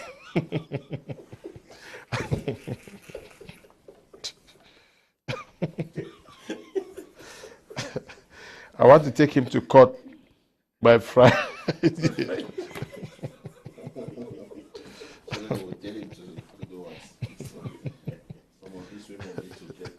Okay, but please, I will advise, dear sister, can you write to me after the program? I will put you in contact with a counselor that work with you and advise you on what to do best. Madam Ngopateki, I will come back to you. Now, what do you think can be done to help reduce this situation? He talked about hypocrisy. Are we truly hypocritical as Africans? L'hypocrisie, certes, oui. Mais comme on disait tout à l'heure, on a rendu tellement, chez nous les chrétiens, la polygamie tabou. D'une manière que, surtout, ça a donné un peu une certaine mentalité aux femmes. Parce que je suis convaincue que si on légalise, bon c'est vrai on ne peut pas la légaliser, mais si on demande à 90% des hommes chrétiens qui sont ici dehors, s'ils préfèrent entre la polygamie et la monogamie, je suis convaincue qu'ils accepteront la polygamie automatiquement, même s'ils n'ont pas l'intention de prendre une deuxième épouse. Mais la polygamie, comme ça, parce que c'est comme ça la nature humaine des Africaines. Parce que les Africains, par exemple, comme on parlait, ce qu'on a prêché les Européens, eux, chez eux, le divorce, c'est facile. À peine il te connaît, après 6 mois, même si vous avez fait l'acte de mariage, s'il dit que c'est fini, vous vous séparez. Mais ça, c'est pas aussi dans la culture des Africains. Les Africains ont eu la culture de supporter la mère de tes enfants. À un certain moment, elle devient vraiment la mère de tes enfants. Et peut-être vice-versa, hein, parce que n'oublions pas qu'il y a aussi les femmes qui abandonnent leur mari et que l'homme devient le père des enfants.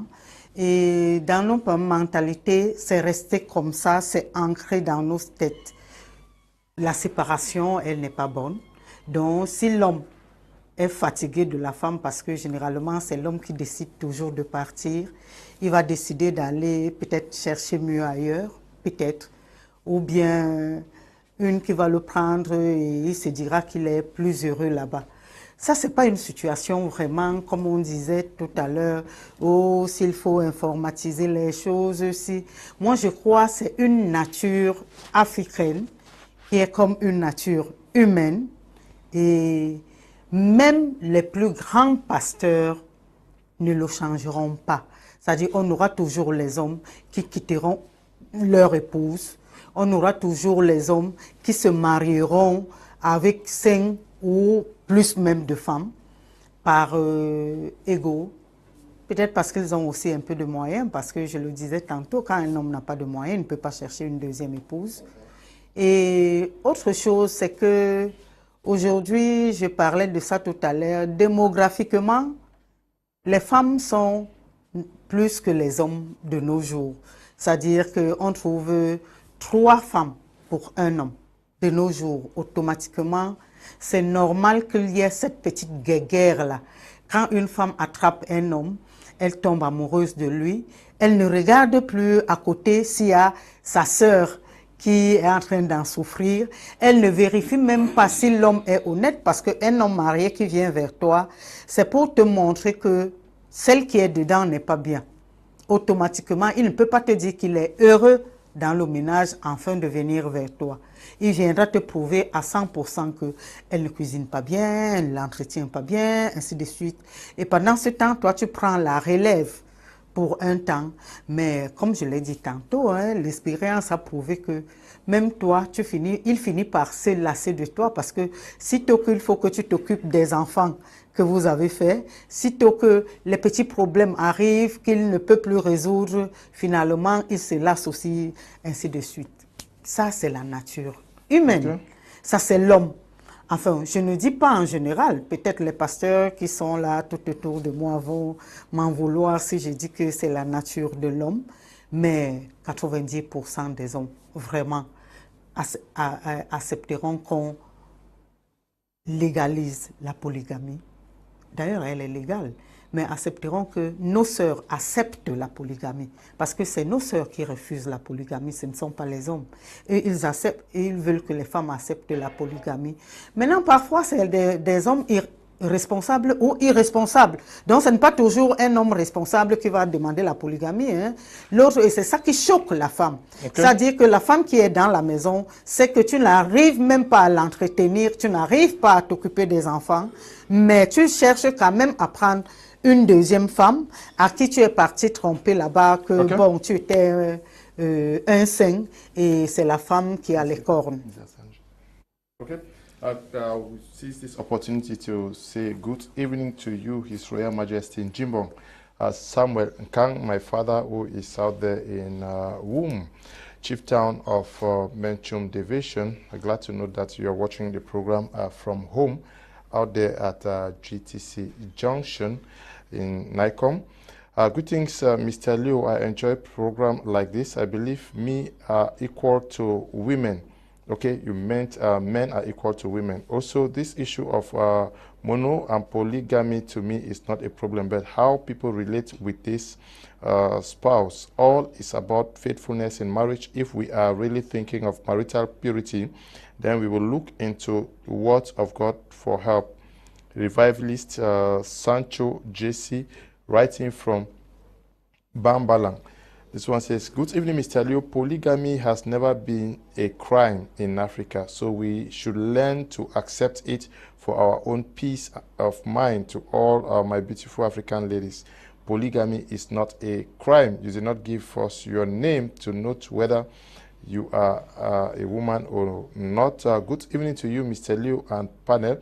Talking about digitalizing of the civil status, it's a far-fetched dream with epileptic electricity and internet supply. At a time when the world is going digital, Cameroon moves from signing one marriage booklet to 3. It may also interest you to know that someone is locked up in a police station, and upon his release, he can move to his house, take a bath, and come back to do a certificate of non-conviction in the same place. All this because we have refused to join the digital train. I will also remind the women about a sad reality about the marriage certificate. Let them know that when a man dies and leaves behind a bunch of debts, it is their responsibility to pay. Unfortunately, that is when that is when they will that the man had a family. Ngala Etienne is writing from Bamenda. Okay, Limatu is writing from Bamenda. Good evening to you, Alimatu. Glad to read from you. This one is good evening, Mr. Liu, and welcome back to Apostle Ambe and the other men of God in the house. It's Tamum Caroline, writing from Damukon Street in Bamenda. Good evening to you, Caroline. Good evening, Mr. Liu and all the panelists. I love the educative program. Sixtus is writing from Bamenda. Good evening, everyone. Pastor Ambe, welcome. Dr. Esther Bison, writing from Kumba.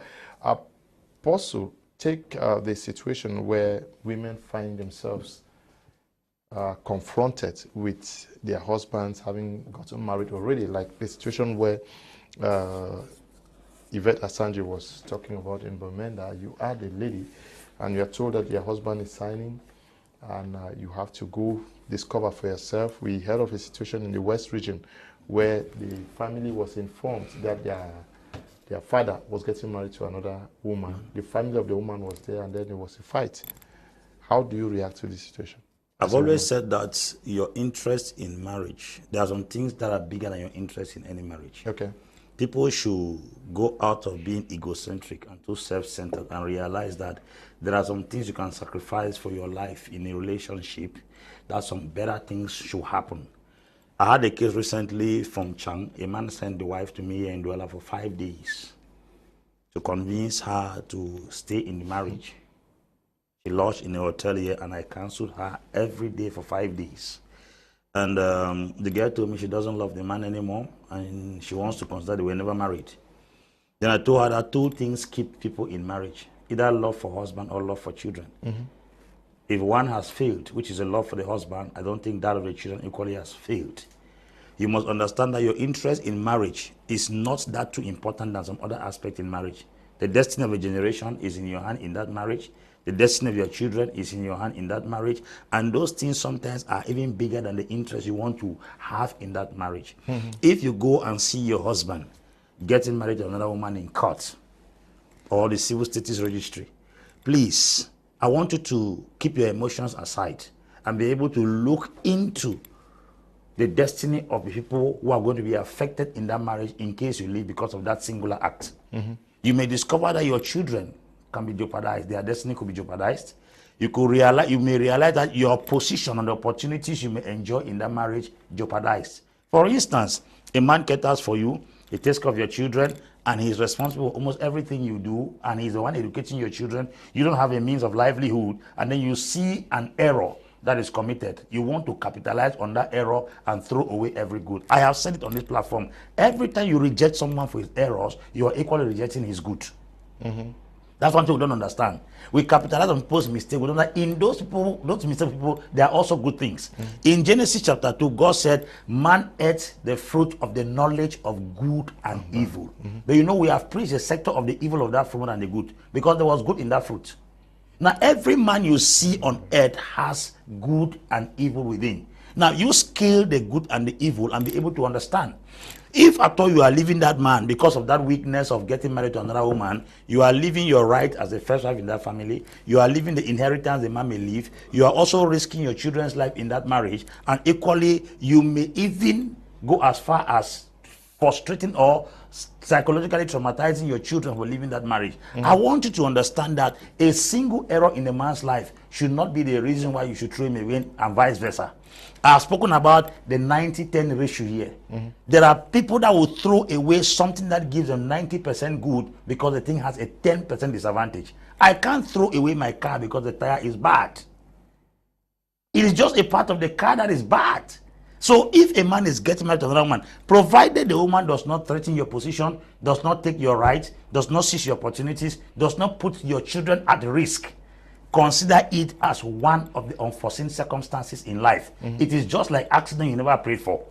It's just like malaria you never fasted for it to come. It is just like death you never asked for. You should consider that as long as we live in this life, we are going to be seeing unforeseen circumstances. If a man gets married to another woman and you back out of the relationship, were you also going to back out if at all you had an accident? Were you also going to back out if you became blind? Because those are unforeseen circumstances. A man getting married to another woman is equal to you having an accident, is equal to you becoming blind, is equal to you having losing your job. So let us not live life with the mentality that everything is going to be smooth. But let's consider, I told somebody that what makes me know that God is with me is not what I've acquired, it's the struggles I've overcome. And those circumstances sometimes occur because you could be a lecturer in the next season and the next generation. A woman packed out of the husband's house, traveled to America for frustration that the man got married to another woman.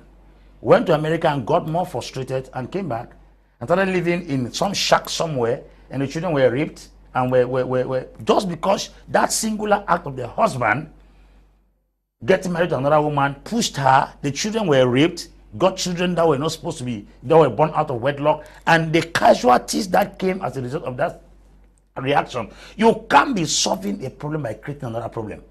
So if at all you find your husband tomorrow, understand that this man seated here, in him is the nature of a beast and the nature of a saint. Because inherent in every man is the knowledge of good and evil. Good and evil. Marriage is not a bed of roses. Okay. Hello, Mr. Leo, and the entire crew in the studio. I will first of all appreciate your wonderful programs for the very educative. As concerns at today's topic, I'm a little bit dissatisfied with our marriage of nowadays. This is so because the women themselves still keep hunting for men after their court marriage. And when it gets to a certain level, they are ready for divorce. Now, when they divorce, your neighbors together with her will keep mocking at the man with words like, is this one not the man who was dancing along the street with her? And also to know that when we say if the man dies, the man and the children benefits. What becomes of the case if the woman dies? This is Tama Damien writing from Bafmen in Bafmen in Fungam subdivision out there. Good evening to you, Mr. Leo, and all the panelists in the studio. There is this situation, sir. A man got married legally, monogamy to a woman, and stayed for over some years. Later on, the man got married to a second wife, and they stayed in the same compound for over 30 years without making the second wife to know about the marriage certificate. When issues started arising, the second wife asked the man in question to sign a polygamy certificate. When they arrived, the council, the second wife get to find out that the man has signed a monogamy with the first wife. She needs to pack out with her kids. What can back the second wife? Note the second wife has 5 kids and she has been in marriage for 30 years. Thanks. Nelson is writing from Bamenda. Yes. To be in error for 20 years, 50 years does not mean that you're right. you are already in error. And the only thing you have to do is to look for how a common ground, how to be able to help to solve that particular situation, and especially to get the husband keep taking care of the children. Because you cannot say that because you're in error for 100 years, it means that you're there. That's why we're always telling young people, we said, the best thing to do is to go ahead and marry this girl or marry this boy, so that people can live in a protected way. Because you can even have 5 children, 10 children, and whatever. They are not covered. You know, you are not legally. But Apostle Ambe says that the birth certificate covers them. Yes, the birth certificate shows that is the father, but the wife is not protected. That's the woman. Marriage certificate protects the woman. Birth certificate protects the children. Okay. Hello, good evening, Mr. Liu. I really enjoy your programs. My name is Miss Magdalene from Boya speaking. I have a question to ask based on an experience. A woman got to her husband and they both had 7 kids together, but did not sign legally in court. The man left her and got married to another woman.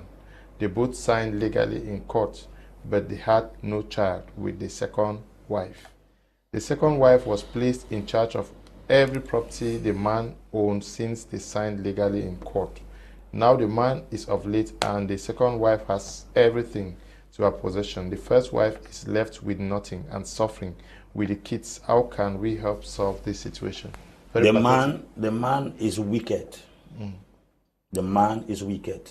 Knowing fully well that the first woman has kids with him, he was supposed to have 7. He was supposed to have willed part of the property to the children. That's the first thing, because the children, their legal right to their father is their birth certificate. Their mother should not suffer what they are suffering. The second woman also should have conscience to understand that they all come from the same blood.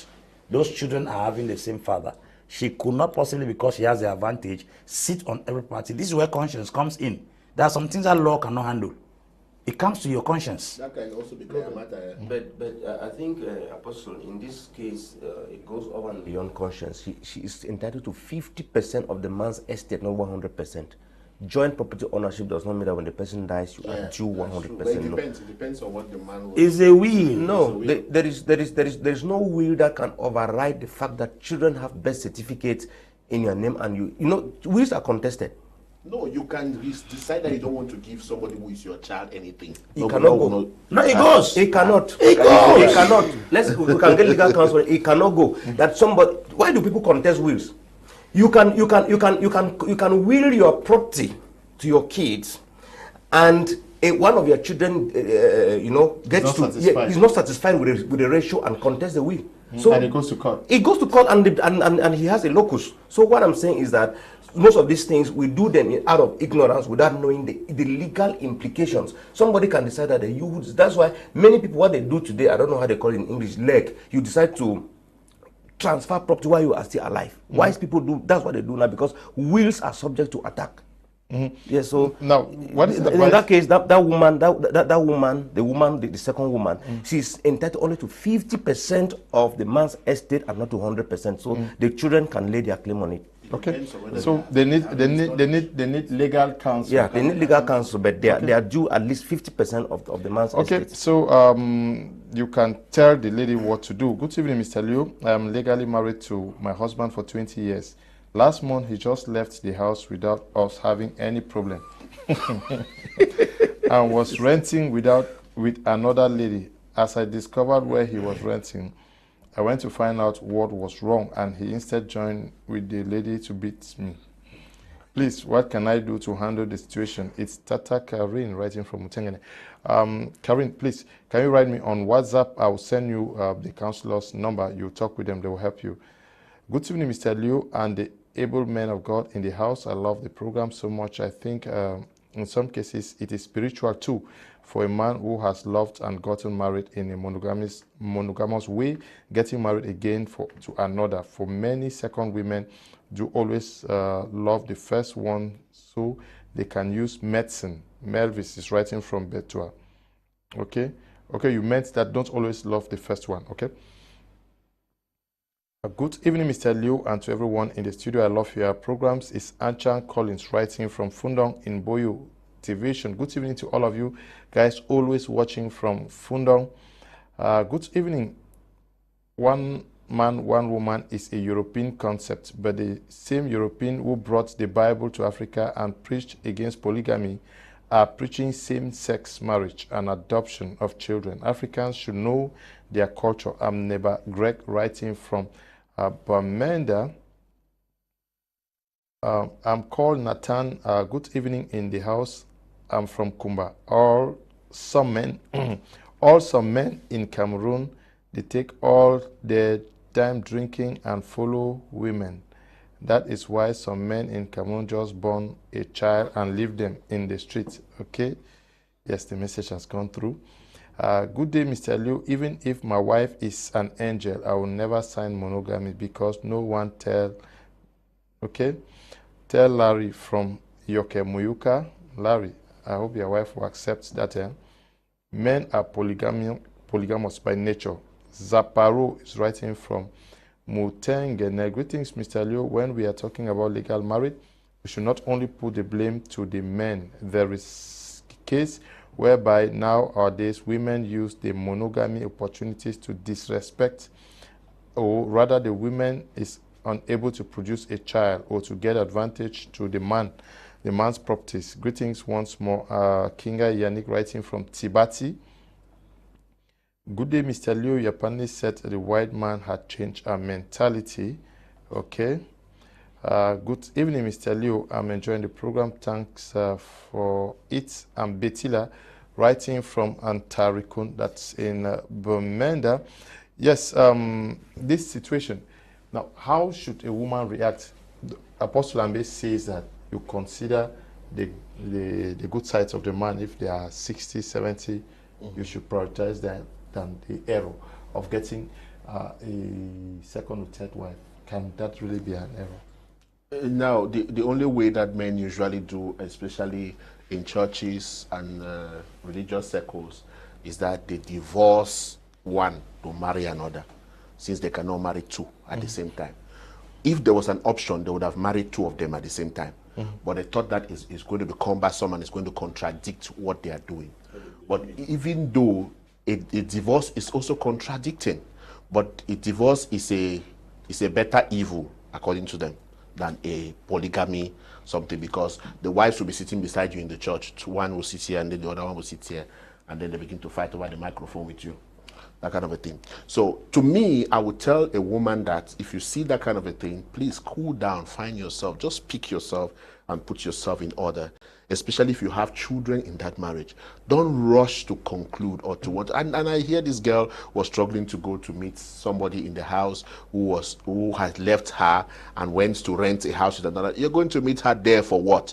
If you go to meet them there, whatever you see, you take it. Whatever you see, you take it, because at that time you're going to a lion's den. That other woman is also desperate. You don't even know what she has done to bring your husband into that particular circle. One, you keep on praying for your husband.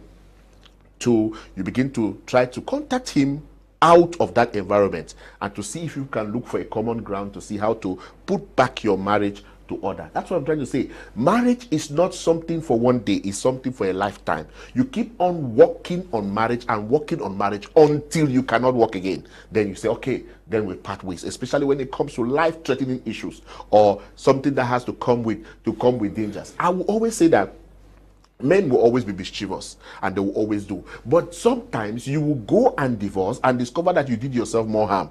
It can either be that this man was under a spell, which you are the one that could break that spell or to save that man from that danger, but you leave. I have seen these things before. I have seen it. Some people are desperate, even in the church. Some girls will come to church that are desperate. They are ready even to destroy the pastor's home. But see, a lot of them are under the cage. They are ready to destroy the pastor's home. They are ready to destroy anything that has to do with marriages. These are things that are happening. I have seen them live and direct. They come and they have something to do with you and they start blackmailing you. And the next thing they'll ask you is that you should marry them. If you don't want to marry me, this is what will happen, this is what will happen. And the fear for scandal and fear for disgrace will make a lot of people go into some kind of things. Either the next thing they'll be thinking is to divorce, so that they can marry again. This is happening every day. But I want to tell our women that you must be strong. You have to stand up for your husband, because it is not easy. Men are moved by what they see. As men go out there, they see thousands of things, and sometimes they are trapped into something that it takes a strong woman to rescue that particular person. Pray for your husband. Sometimes, even when he's sleeping, lay your hands on him and pray for him. That's what happens. Madame Ango Batiki, nous sommes arrivés à la fin de l'émission, mais 2 petites minutes pour vous. Quel conseil donnerez-vous à une femme qui se trouve dans une situation pareille où on l'annonce que ton mari se soit signé avec une autre femme? Surtout ne pas divorcer, comme je l'ai dit tantôt. Surtout ne pas divorcer, parce que c'est donner une certaine ouverture à l'autre. Rester calme. Chercher de se prendre en charge, parce que ce qui tue les femmes aujourd'hui, c'est parce qu'elles dépendent des hommes, et ça, c'est un peu embarrassant quand l'homme part et qu'on se retrouve sans ressources. Mais rester dans son mariage, ça veut dire chercher une solution alternative. Ça fait mal, parce que généralement quand on part en mariage, on se dit on est seul, on est chouchouté par l'homme, et que brusquement on se rend compte que cet homme n'est plus à ses côtés. Mais restez calme, parce que si vous paniquez, si vous mettez l'émotion dedans, si vous mettez peut-être, comme on dit, vous quittez d'une extrémité à l'autre, qui était l'amour à la haine, votre rival va gagner. Elle va automatiquement gagner, et c'est sûr, vous allez perdre. Par contre, si vous restez calme, vous vous mettez, comme on l'a dit tantôt, comme les pasteurs qui sont tout autour de moi ne vont pas contredire, vous vous mettez en prière, vous mettez vos genoux par terre.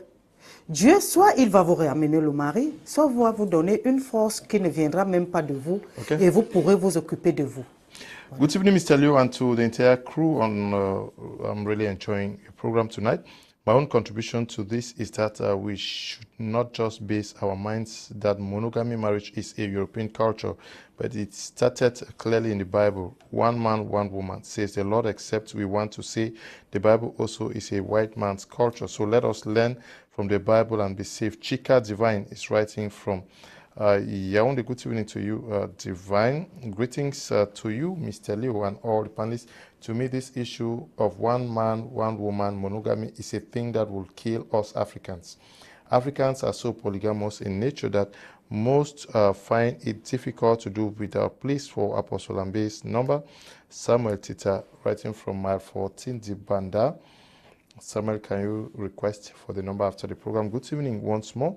This is Pastor Marcos again from Boya. Concerning my previous concern, that same woman of God knew that the man was married, but his wife was abroad. Based on her prophecy to the man, the so-called woman of God told him the woman abroad was not his God-ordained wife. What is now the take of the men of God in the studio with regards to this? Yes, one last word, 2 minutes to this. Yes, what I want to say is that this issue of talking about Africans being polygamous, people have gotten to it and are very, very happy about it, because it is favoring the egocentric and egoistic tendencies of the men. If your wife also gets married to 2 men, will you accept? 2, is it that Africa is the only continent in which polygamy is practiced? 3, this issue of saying that it is a white man culture.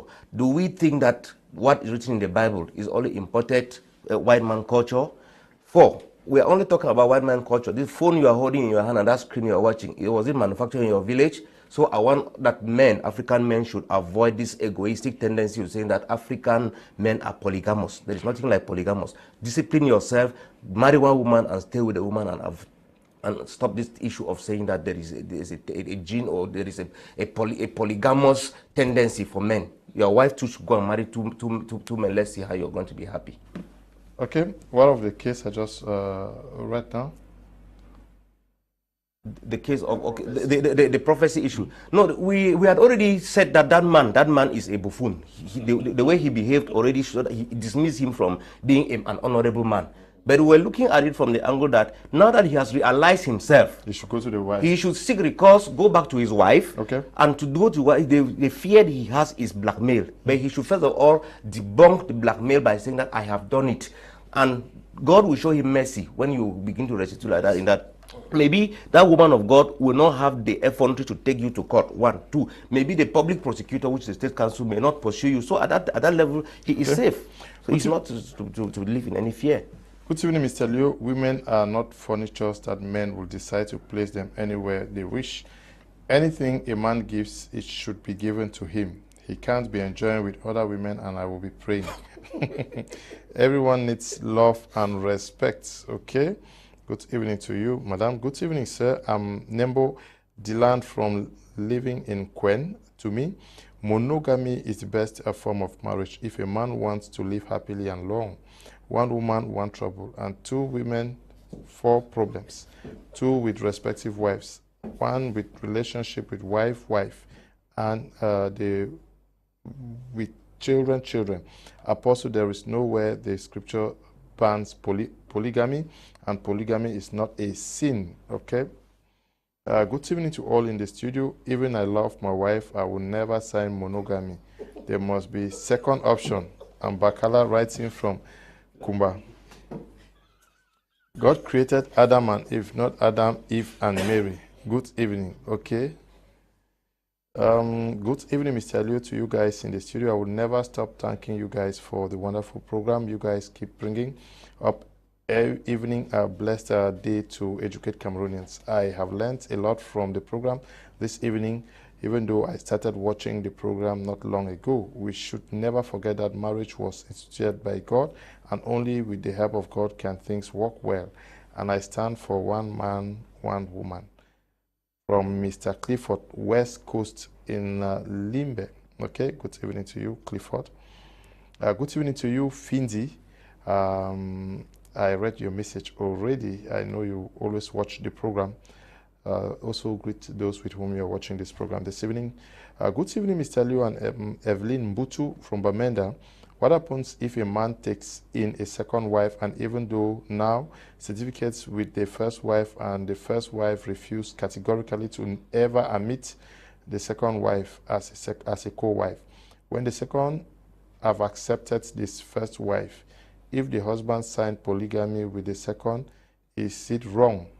The first has refused that she cannot sign polygamy with the man, and are very much involved in extramarital affairs. Okay, Apostle Ambe will surely answer you. Stephanie writing from Douala. Good evening, sir. I'm enjoying the program. More grace to you people. I heard something that the birth certificate protects the children, but I wish to ask if, according to the law, when both partners are not married in court, can the name of the father be put on the child's certificate? Because right now, my father's name is not on my birth certificate, but when I try to ask, they said my parent does not have a marriage certificate. No, it's anger. Apostle Ambe says it's your mother's anger. Yes. It's supposed to bear your father's name.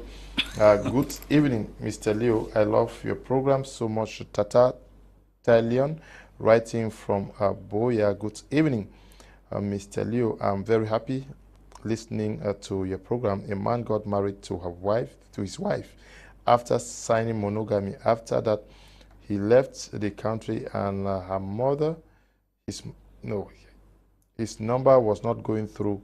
After that, the man got married to a different woman, and the man still signed monogamy.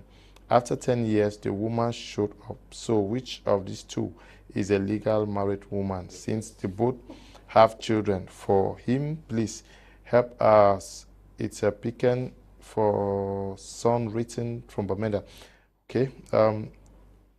The first is the best, please. Good evening to all. Men are called to be the representatives of God. That is why God gave the commandment of love to the man. So men are called to be as God to their homes, because God is love. So let the men of God condemn this irresponsible act of men. Reverend Bu writing. Good evening, Mr. Leo. to all of you in the studio, I love your program. Please, can you tell me why court marriage mostly have problems? I would like to know why. It's Jude Jong writing from Koteng. Hello, Mr. Liu. Many men of God and wonderful counselors. Just to say kudos to you all. It is indeed a wonderful program. Christina is writing from Limbe. Good evening, Mr. Leo. I have 2 kids and my wife does not respect me, but I don't know how now. What can I do? Please, some advice. Write to me on WhatsApp. I'll share their numbers, the numbers of the counselors with you. You'll get to them and they'll counsel you. Good evening, sir. I love this program because my wife has left me when I was sick. Okay, yes. So what about a man who got married, discovered that girl was fake, and she's asking to separate the property? Praise is writing from Yaoundé. Apostle, one you just answered to. Yes, to those girls, so those people who ask that when a man gets married to a first wife, monogamy, and then marries a second wife again, monogamy, which of the women is a legal wife to the man? The first. The law states that before a man will take in a second wife, he must come to a consensus with the first wife. And if at all the woman does not give her consent, the man has no right to bring in a second wife because both of them agreed to marry a monogamous marriage. So if at all you marry another woman monogamy without the consent of your wife, you are marrying that one on your own. And the legal wife is the woman with the first marriage certificate, because the date that both of you got married will prove who is the first wife or the second wife.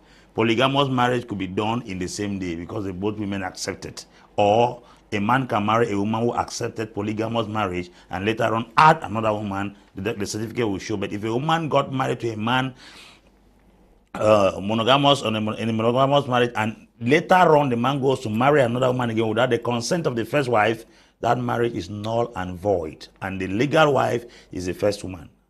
Okay, it's the first woman. I want to thank you, Apostle, for coming.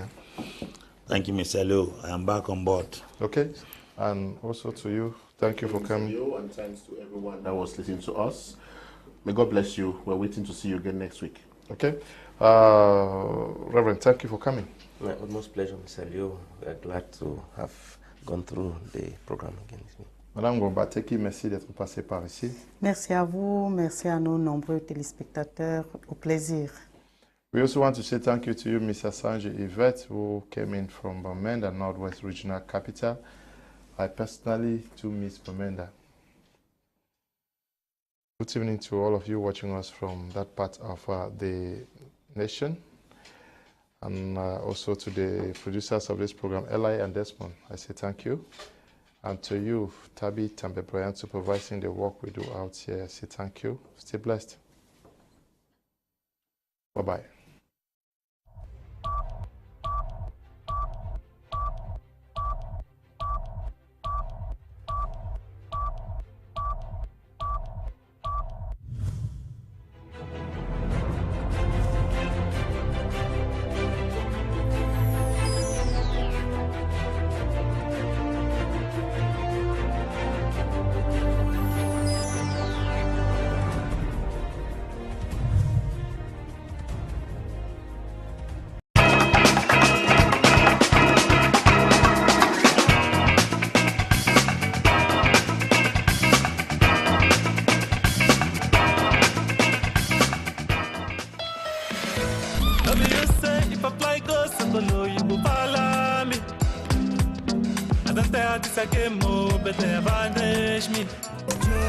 Family NGO, international NGO.